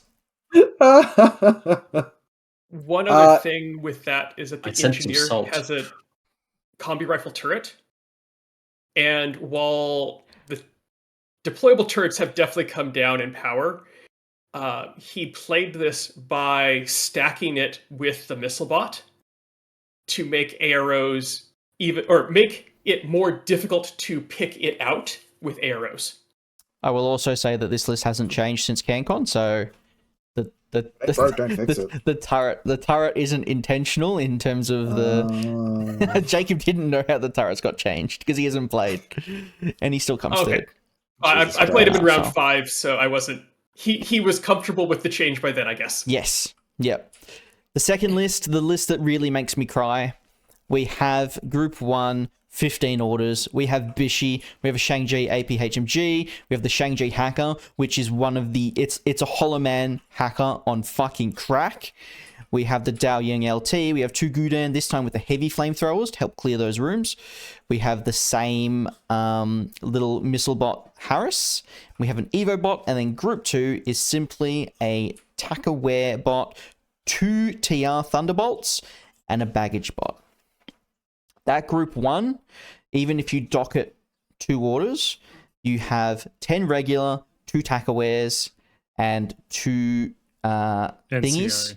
And then you've got the extra Evo order in some cases. So he's still rocking 13 orders. And the entire link is impossible to hack.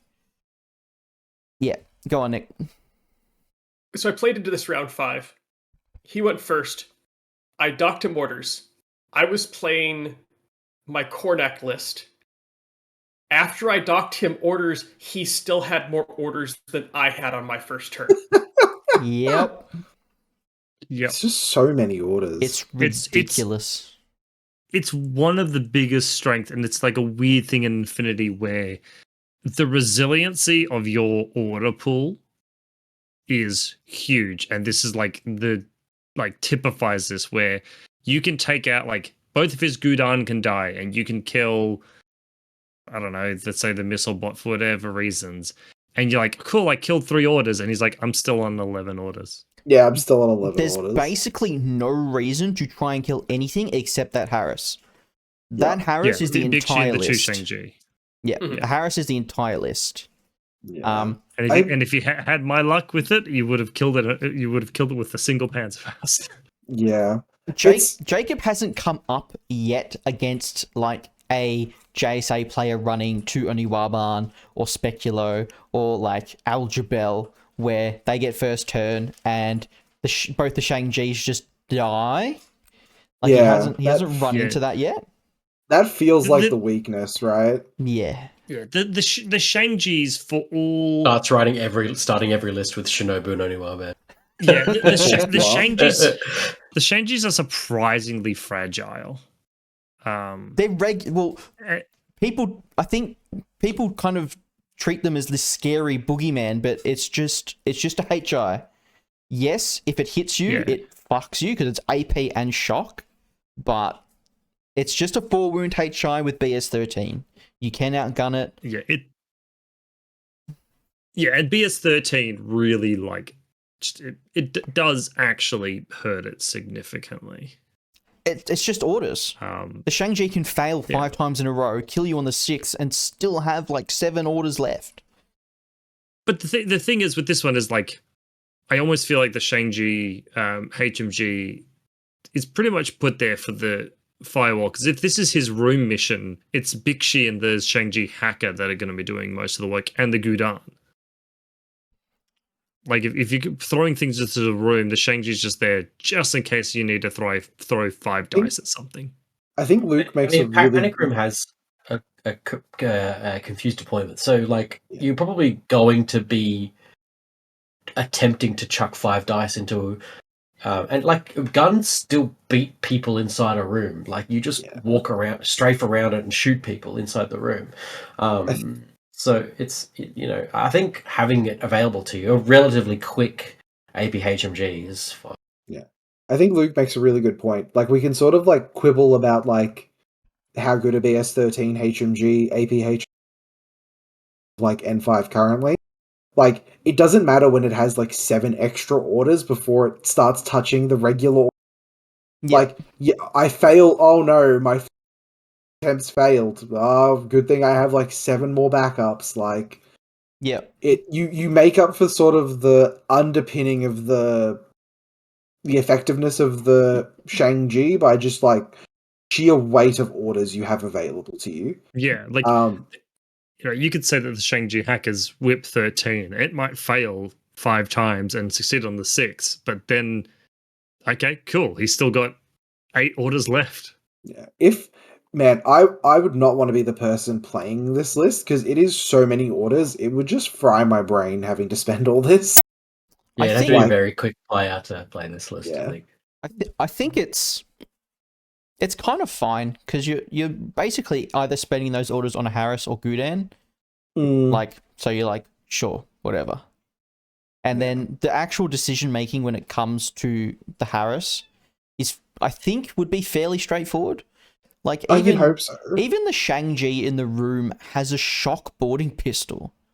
Yeah. So like, man, I'm sorry, that fucking missile bot Haris. I love it. I can't. It's like pretty cute. In active, it's burst. It's burst 2.5. You can give it marksmanship as well. Like in reactive, you can either leave it or reaction. So it is again burst 2.5 in reactive. I love it. The only way I could like it more, Zanshi paramedic was a hacker, but points. I'm sorry, I can't help myself. I love that little link so much. It is a surprising amount of ARO when you think about it. A linked missile bot, 2 TR Thunderbolts. Gudan are going to stop you from actually running a Liang Kai or something like that into the Shang-Chi easily. Yeah, like, there isn't it's gonna make it more of a question of how you get there rather than just the straight shot it used to be, right? Yeah, and I think a lot of people's default now is if they can't get to the thing they want to kill, they kill everything around it. But that doesn't work either. So yeah, it's like, what do you do? So many orders. Like, I really don't think you can overlook. I think 2 back-to-back major events in Australia where IA has like bought a big result. I think it's hard to ignore the faction. And this is definitely not just it definitely doesn't look like vanilla light either. Like, it is very much its thing with a very like strong identity. So yeah. I really rate IA, man. Take first turn. You don't care about counter intel. Play your first turn for so long that your opponent doesn't have any time to do anything. Win the game. Sorry, man, I've got 5 orders left. It's all right. I'm playing with 22 orders. What do you expect? Do we want to make poor Ed upset by the way we're going to pronounce all of his units? Yep. Let's go. I guess I mean I can do it, or Jacob can do it. Josh is I suppose whoever the resident Toha player. Jacob's the resident Toha player. I just played Spiral Core, and I didn't even play Spiral Core. I can do this. Ed is in the chat and is gonna crucify us for getting anything wrong. He has his lists around the correct way with his small group first and his big group second. Shut up. And like normal people, he split it into 2. We have group 1 in the list 1 in day 1 list is a Liberto, a diplomatic. Diplomatic delegate, the war corps of the Toha, 2 Chax Auxiliary sensor baggage bots, baggage men, a grief operator, the impersonation profile, and a Gao Tarsos paramedic. Group 2 is, I assume, a couple of 3 triads of a. Well, no. So Toha get 2 duos and infinite Harrises. Yes, So these are actually these are 2 duos. I think this is 2 duos and a Harris. Well, he's in the chat, so he can tell us. We've got a It's 3 Sukiel races. Ford observer, Kriegel agent, and a Kusil engineer. 3 Harrises, there you go. Sukiel HMG, Takiel Lieutenant +1 command token, and a Sakiel paramedic, and a Sukiel K1 sniper rifle, a KLTAR chain of and a KLTAR just on its own, giving out state-issued friends to all of his mates. I think this just reads exactly like you'd expect from a Toha list. I think if you want, I've got some notes from Ed here that I can sort of read off some facts, I suppose. I'm just going to quickly... Oh, never mind. No, I'll just do it quickly because... Oh, fuck off. Yeah. Tristan's having some rough times. Well, since we have Nitro, it's stuck on all the internet connection because I'm streaming in 1440p. Oh god. Just Okay. change the thing down. I did. Yeah, I think he did. He did. Okay. So Ed made a very conscious decision to not run PS8 butter knives now. And there is sufficient eclipse with the tack wheel and Kriegel's mirror balls. The symbio mates go on the HMG and the K1 sniper. I'm getting like half of everything Jordan says. Yeah, me too. Is my internet cooked? I think it might be. Try leaving and joining back again. That's been my experience this entire episode, to be honest. Yeah, mine too. I just thought, no. I'm going to do this. It might be because of how many people are in the server. Oh, maybe. Go for it. I turned the audio quality down, so hopefully you don't cut out. Okay. Am I sounding fine? Yeah, you're sounding fine. Okay, cool. So anyway, I guess I'll just go from the top again. So the McCools, no McCools because of the DA viral CCWs being butter knives at PS8 now, and he has plenty of Eclipse. The symbio mates, so the state-issued friends, go on the HMG and the K1 sniper. The symbio bombs go on the Corsair because it ignores stealth. And either the HMG or the K1 combi, so both of the active links have a symbio bomb each. List 1 was written very specifically with no hackers after Ed found out that hackers just die in Toha. Unfortunately. So there's just nothing you can sort of do about that. So the plan for countermeasures was a little bit of like trash any hacking classifieds he sees. Don't trash things that aren't hacking classifieds, basically, because you can draw into hacking classifieds. Sure.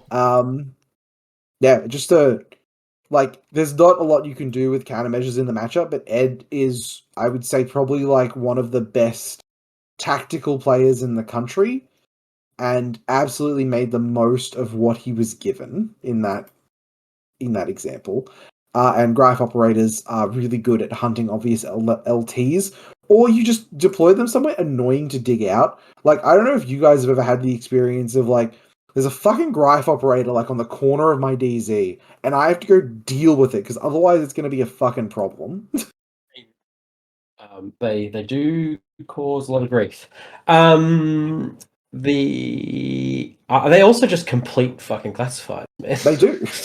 Decharges Like and a motherfucker. MSV, insane. No. Yeah. And MSV, like as far as that particular classified goes, being on the other side, so you're on like the cover, like uncovered side of them is always You're good. in front of the HVT, which makes it very easy to get that classified done. Yeah. No. Yeah. Honestly, just really good list building around like trying to like play countermeasures as well as you can by just not giving up a couple of warm bodies to be killed, basically. Yeah. Is sort of my read. What about his second list, Josh? Second list doesn't changed too much. I think we've just we've gone heavy on baggage for the rooms. Got a of a Liberto Magnetic Delegate, and then a Haris of a Sukiel K1 sniper rifle and the 2 Kale we saw in one. The same Haris, I believe. And now Group 2 is 10 orders of a Sukiel heavy machine gun with a Takiel chain of command and a Kusil engineer, a Sukiel lieutenant forward observer with a K1 combi rifle, a Kriegel agent. There's just a duo. Yep. So a duo and a Haris. Yeah. The Gao as an infiltrator and close combat master. Samsa, because everyone loves a bit of Samsa action, and 3 Chax Auxiliaire sensor baggage, which I imagine are just coordinated ordered into the and pay with their 30 points each. Yeah. It'll be a good, like, if you need to clear the room, just burning it and seeing what they do. 100%. And the sensor is nice just to just to have one there again in case someone slaps a camo marker into the room and you want to find out what it is. Yeah. I Or like stop people from recamoing. That's the stronger part. Yeah. Oh, don't get me fucking started on that bullshit. I like something Ed told me, which I didn't realize is a really neat little thing. The Sukiel K1 combi here being the lieutenant instead of the tack wheel officer just gives you an extra essential personnel. Yep. So that's a big thing for Panic Room, especially. Oh, because the chain of command counts. Yeah, because chain of command counts. Yeah. Just a really nice kind of extra way to get a surprisingly hard to reach for title. Interesting. I guess. Interestingly, a Tagma schema somewhere in the list would also give you one because they're a headquarters troop. They're a Tagma schema. They're the squishy. Just squishy. That is the entire experience of list building for Panic Room is going that's a fucking essential personnel. Okay. I love Sure. in Shez Vasti, the only headquarters they've got is the Noctifer of the Noctifier. Yeah, I think most things only have one. Yeah, that's the only headquarters they have. JSA's is the Daiokai. Why is a Noctifer a headquarters troop? No idea. I feel like a headquarters troop is I'm captain of a squad or something like that. Or I'm elite. I don't know. He stays. It feels like it should have been a mentor, but it's not. That's weird. Yeah, that's a strange one. It's this weird thing that they did. I think it was important when they had the RPG and Human Sphere, and now it just doesn't matter anymore. But they've kept it. Sure. It's the only thing I can Iago think of. is there because of. Is it a Gao? A Gao. Fine. A Gao. Fucking Toha, man. At least I haven't said Sugma yet. Excellent work, Iago. Yeah, Iago. He's there because the difficulty of killing Mem 6 troopers due to 0 visors.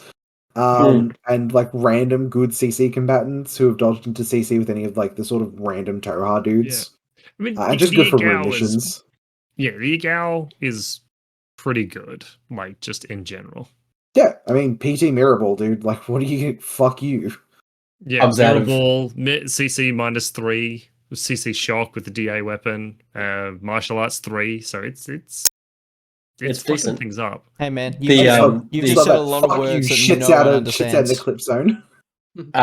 He comes out of camo, starts talking like Gilbert Gottfried. Listen, some of y'all are on some fucking country club shit with your pronunciations. So good. Great fucking going off at a man for not being able to pronounce Toha names correctly. At least I had the good sense to not turn everything into a dick joke. I think the funny thing about it was you tried to pronounce everything correctly, and then you came to probably the simplest one to pronounce, and you decided to get fancy. But Iago. I know. I'm well aware. It's like Kev getting mad at me every time I talked about espresso martinis all weekend. He was like, "No, it's espresso, you fucking European." It's like when people say something. It drives me nuts. Yeah, something. And then people go espresso, and you're like, "Motherfucker, show me the X in this word." Yeah, he's like, no, you fucking European. I'm like, oh, Jesus Christ. All right, let's get shitty fucking Fishman off this screen. Oh, Oh, look, it's the better Artichokes. Assassins player. Jesus. No, that's fair. All right, so this is Luke. Luke was playing Assassins and did very well with them. Very similar to my list, but just a couple of different key changes. So we have the armory list is the two Barids, the regular hacker being the big boy lieutenant, Ghulam NCO, Layla Sharif, Asawira Doctor, Asawira Disco Baller, Lasik Viral Marksman, and El Jabel. The two Barids and the Ghulam were Harris, and then the rest of them were a level 2 core. So you can drag Layla and the Lasik up the board with you to get into the room. Group 2 was McMurrow, Evo Bot, Thunderbolt Bot, Missile Bot, a Nadir, just the regular submachine gun Flamen Spear. They're all forward observers. And then one Smoke Grenade Mutt and one Jammer Mutt. Okay. I like the list. I decided to take the Spitfire instead of the Doctor. Yeah. I mean, How, if you don't mind me asking, like, how much of your, like, 4 combined lists were you guys just working together to figure stuff out? but we knew each other's lists inside and out.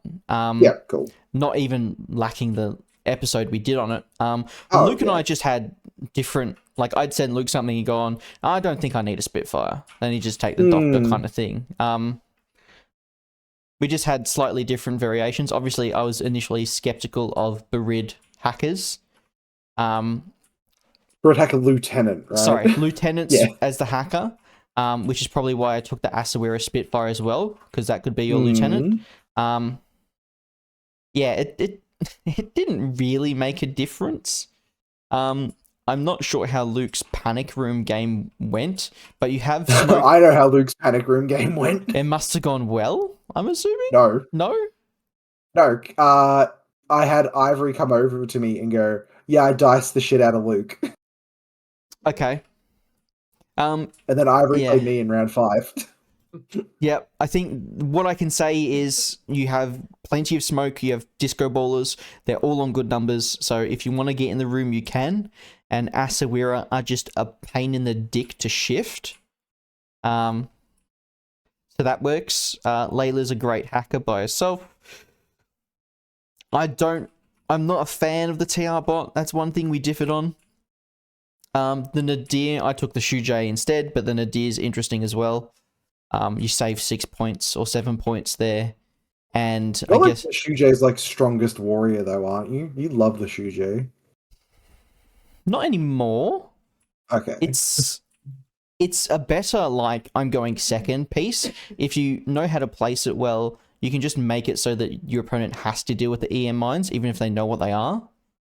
So you might incentivize them to kind of do something else. The Nadir, it's fine. I suppose you save 7 points taking it, and it's also a forward observer.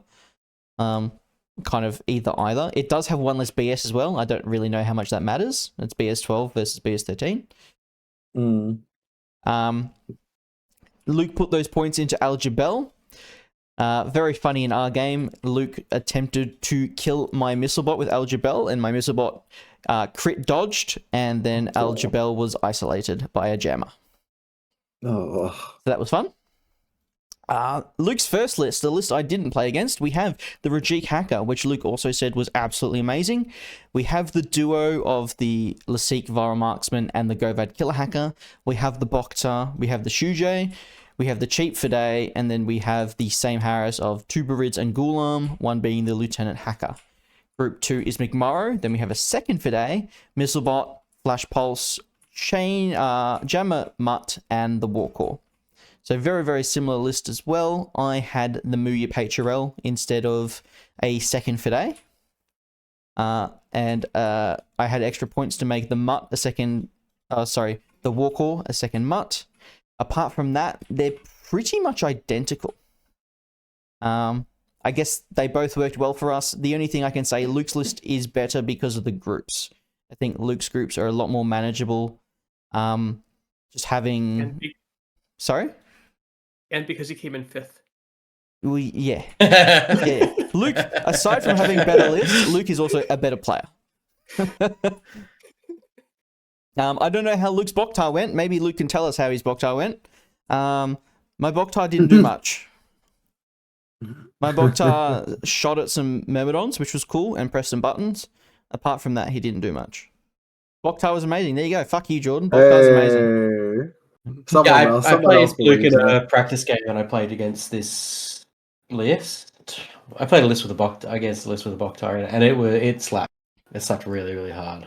It was a Harris it was Seek, Boktar, Harris when I played against it. Right. And it, very, very good. Did a lot. Just completed Mind Wipe and said, I get to do all of this stuff. Yep. I feel like this list would run amazingly into Mind Wipe. It is. It was great in Mind Wipe. Yeah. Maybe because he's not trying to make it the fucking lieutenant as well. I Tristan. didn't run the lieutenant either. I played it and learnt my lesson, okay? So, yeah.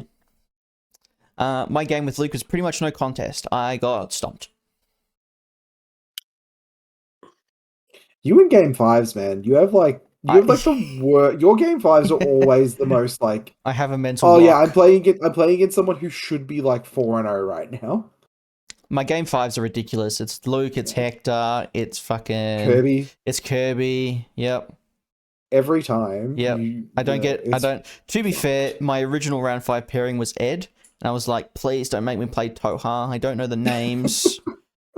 I don't want to keep asking half them. The advantage. That's half the advantage of Toha. Ed was like, explain your please list, don't let and me. they're like, Ed was like, please don't let me play Asawira. I can't farm them to death. So there you go, guys. We had a great top 5 spread. No combined army. I think the best combined army player was Dion at 9th? 8th or 9th. 8th or 9th? Yeah. Yep. So combined army, not as broken as you seem. I could check that for you. Down one. Maybe he was like 10th or 11th because of Jacob. Dion was 11th. Yeah. CA. What about Ryan Kirby? Would he do better than 14th or 15th? Kirby was 14th. Yeah. Oh wow! Fuck. Yeah, Dion did really well. Dion didn't lose a game. Yeah, he went the Josh route. the Josh undefeated, 2 wins and 3 draws. Hell yeah. The Josh undefeated, baby. The best undefeated. It is the best undefeated. No pressure in that undefeated. It was actually, I tried to keep the pressure off myself as much as I could. I had fucking Tero and Frank on the Saturday night and on Sunday morning being like, very drunkenly on the Saturday night, go, you gonna defend it, Jordan? I'm like, no, I'm not defending it until I'm 4-0. Until then, I'm just a challenger.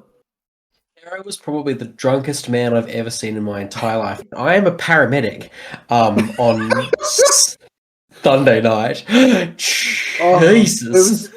During Sunday during the day, where it's like, hey, Tero, how many espresso martinis did you have? And he's like, 3! Dude, Tero's Sunday night was... I was like, your liver is hardened, and you're looking at me like you're about to fall over. I'm sad. I'm regretting that I didn't come back to Kev's Airbnb. I should have. You know when you put a model on a base and it's kind of leaning, and it just somehow stays up? That was Tero. That was Tero. He was just leaning. He had a bunch of fucking washers in his base to just holding him up. Jordan, have you got the Red K Cup with you? I do. Give me a second. Got to show off the Red K Cup.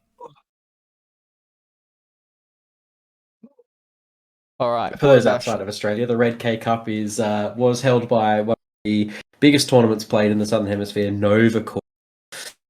And it is the best 3 from each state of Australia or territory. And their average, their scores combined and averaged, and we find out the winner. So the winning state this time around for the second year was Victoria. Yay, Victoria! And we have this amazing trophy made by Turbo Laser Shark Designs. It like that fucking, it like goes that? like That all sounds the way. Like Turbo, I mean, Turbo. if it's who you're thinking, if you two say it's just Laser Shark designs, Not Laser Shark. No, it was Turbo Laser something. Turbo Laser. Turbo Yeah, Laser. Kev's here. He'll let us Kev will know. have it. Turbo Laser This thing's- Wizard. Turbo Laser. Turbo Laser Wizard. This thing's fucking Aaron. elite. Like this thing's so Spin sick. it. I have been. Like, look at it. It's fucking weird. It's pretty Spins. sick. Like the whole thing moves. Like it's all like slots together. It's like Fucking It's- math, yeah. boys. Yeah. Fucking great. honestly, yeah. It's like very. I'm very very proud to get to keep this for the foreseeable future. Till next And- Border Bash. Until next Borderbash. No, they got to print a new one. This one's living on my shelf forever. Oh, That's not how it okay. goes. Okay. I think that's what they did last year. Like, because they printed, there was the one that was like a really nice terrain piece at the last Border Bash, where it was like the billboard that Kirby took home, I think, and I got the best state plaque. Mm, So I think it's gonna be. I think it's a new one every year potentially. maybe. Well, that's see. if I ordain to make you a new one, Jordan, maybe I'll just steal that one. You don't look happy. Maybe, You don't look happy. maybe. Look, if I get something in return, I'll return it. How's that? Yeah, there are indents on the base to put the winning state, a plaque There for the is, winning yeah. state on it. But I think Kevin just said he lost the plaque, so we're gonna for this year. So we're just gonna have to Yes. make a new one. Honestly, right. it was a fucking phenomenal weekend. Yeah, I won fantastic. a TO's award for painting, and that fucking like blew my mind. Honestly, that It was a like really well painted army. that was almost like better than winning the event because I'm like, oh, I think painted. Kev and Tristan and Corey and everybody on the team there have made have worked incredibly hard to make Borderbash the Australian event of the year. It increased by 50% on last year, and we've got room to grow. So Yeah. can't wait to see what the community turns out for next year. I think almost everyone was playing army. Like there were a couple of amazing display boards posted as well. Even though some people have a little bit of a hatred, hate boner towards display boards. I won't name names. I think it was a wonderful event, and it's definitely one that I will always mark off in my calendar for the years to come. It feels like the premier Australian event almost. Yeah. It's definitely it does what it said on the tin in Kev's original premise, and it's definitely the spiritual successor to Nova Core, and I hope it has the success that Nova Core, the original Nova Core, had with its I think it was 80 players, Kevin. Mid-80s, I think. So yeah. So honestly, if we keep up the drive rate that up of even growth, higher, right? Like if we keep up the rate of growth, because we had like 40 or like 38 to 40 last year, like going up to 52. We had 58 registered, but we had a few people unfortunately have to drop. So if we just keep up that rate of growth, like next year, like is going to be even bigger, and the venue can handle it as well. Might even have to be a cut to top 8 for day for day 2 for if honestly potentially. Yeah. Yeah. Nothing but good things to say about Borderbash. Yep. I will just thank Josh and say that I had absolutely nothing to do with Borderbash, but I will take the praise. Absolutely. I also had nothing to do with Borderbash. I wish I didn't have to run through. I wish I didn't have to run through 2 of my co-hosts through the tournament. Thank you to Nick for honestly dude. I've never met someone who's more like a fucking human computer at the infinity table than you. You are just fucking incredible. Okay, Just so Nick gets I'll into tell a the really story hard there. situation and his eyes start rolling back. Like a Menton. Yeah, exactly. yeah, A Menton literally a Ment. June. Mentat, yeah, in June. So the last turn I had of the game in Panic Room against Jordan, I knew what I had to do and I knew, like, I had to put the Sogarat into the room and shoot the LRL with the heavy pistol and put it down. And I couldn't explain to myself or to Jordan exactly what I was trying to do with that. Like, I thought it was just to go for tiebreak points and get an essential personnel in the room. Mm. So, spend the next day there, drive back, exhausted from the drive back, collapse down, try to take a nap, and then 30 hours later, like, it clicks that was the winning move, because if the Sogaret takes less than 3 wounds and I put a single wound on the Helot, it's 58 points to 54 in the room and I take the game. Yep. There was, I think you and I, there was so many winning plays we both could have took that it was definitely like the most complex game I played over the entire weekend, I think. Like, you and I saw and missed lethal, I think, in like 4 or 5 different ways. Oh, just down to having to look at the table and go like, okay, I need to get this to there, and go, okay, I speedball in a jetpack. Yeah. So that I can get 2 more inches of movement off of this one model. Yeah. Because yes, then speedballing in jetpack is my favorite. I fucking love speedballing in jetpack. If at any point I'm like, why didn't I just put down a fucking switch on to turn my fucking Teuton back on? Like, so many weird things that it was just like, I just missed this. Why didn't I step on the fucking Kyosot's neck? Like, it's just Yep. Such a fucking wild game, honestly. For reference, the Kyosot sat on the ground unconscious for 3 turns. Yep. And then in the end of the 3rd turn, got back up and killed the Swiss guard. Yep. Oh, God. It was rough. It was this lovely little Rule Goldberg of, okay, let the paramedic, like, crawls in at this weird angle to get around here, just says, I'm going to soak whatever ARUs you put into me. Med darts the Kyosot. The paramedic goes down. The Kyosot stands up and then drops the Swiss guard. It was like, just plugs it. I'm like, okay. Yes. All right. You deserve that. I did, absolutely. Oh, Nick killed more of my army than any other opponent over the weekend. He fucking, there was we were talking about it before the episode. I think I had a much simpler to execute game plan, which was helped along by the fact that once I sort of had put the Helots in the room, Nick had a lot to try and overcome in order to like get ahead of the curve. And I managed to sort of hold him on the back foot for a long time just because of that. It was a rough board for Panic Room, because one side had a deployment zone, and the other side has access to the armory. Yep. So I, going second, picked the side that I knew I would have a bottom of 1 turn, and then had to fight the terrain to get into the Panic Room. Yeah, I think my plan on turn 1 changed like 3 times. It was like, okay, Swiss Guard's going to try and kill some things. Well, that failed. Motorized Bounty Hunter will try and do some things. Okay, that didn't really do anything. Jean goes sicko mode. And she killed like 3 things, I think. Yeah. That was the last plan. Yep. I think she forced me to sacrifice more models to kill her on my turn 1 than she killed on your turn 1.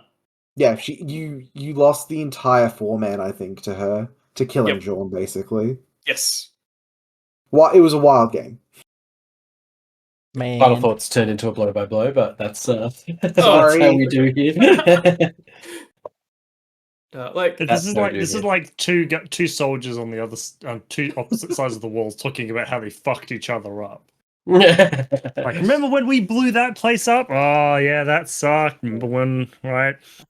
Oh, like even aside from with making 17 armor saves versus Ivory, my motorized bounty hunter was on this weekend. Like, its booty rolls The only dud was it rolled a DACCW in Mind Wipe. Otherwise, it rolled MIM6, a HMG, a multi-sniper rifle, and MSV1 versus Ivory, which was perfect because I needed it to kill Liang Kai. All right. I think that's probably enough for final thoughts. I think so. I'm glad we didn't do 10 list, guys. Very well done, Jordan, for polishing off this as a win. Jordan and I will be on to do a more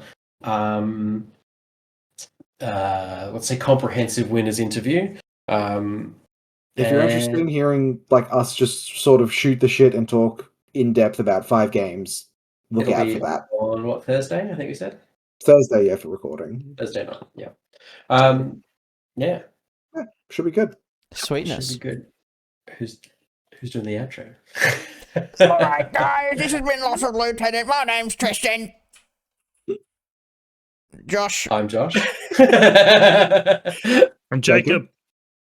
Nick. I've been Nick.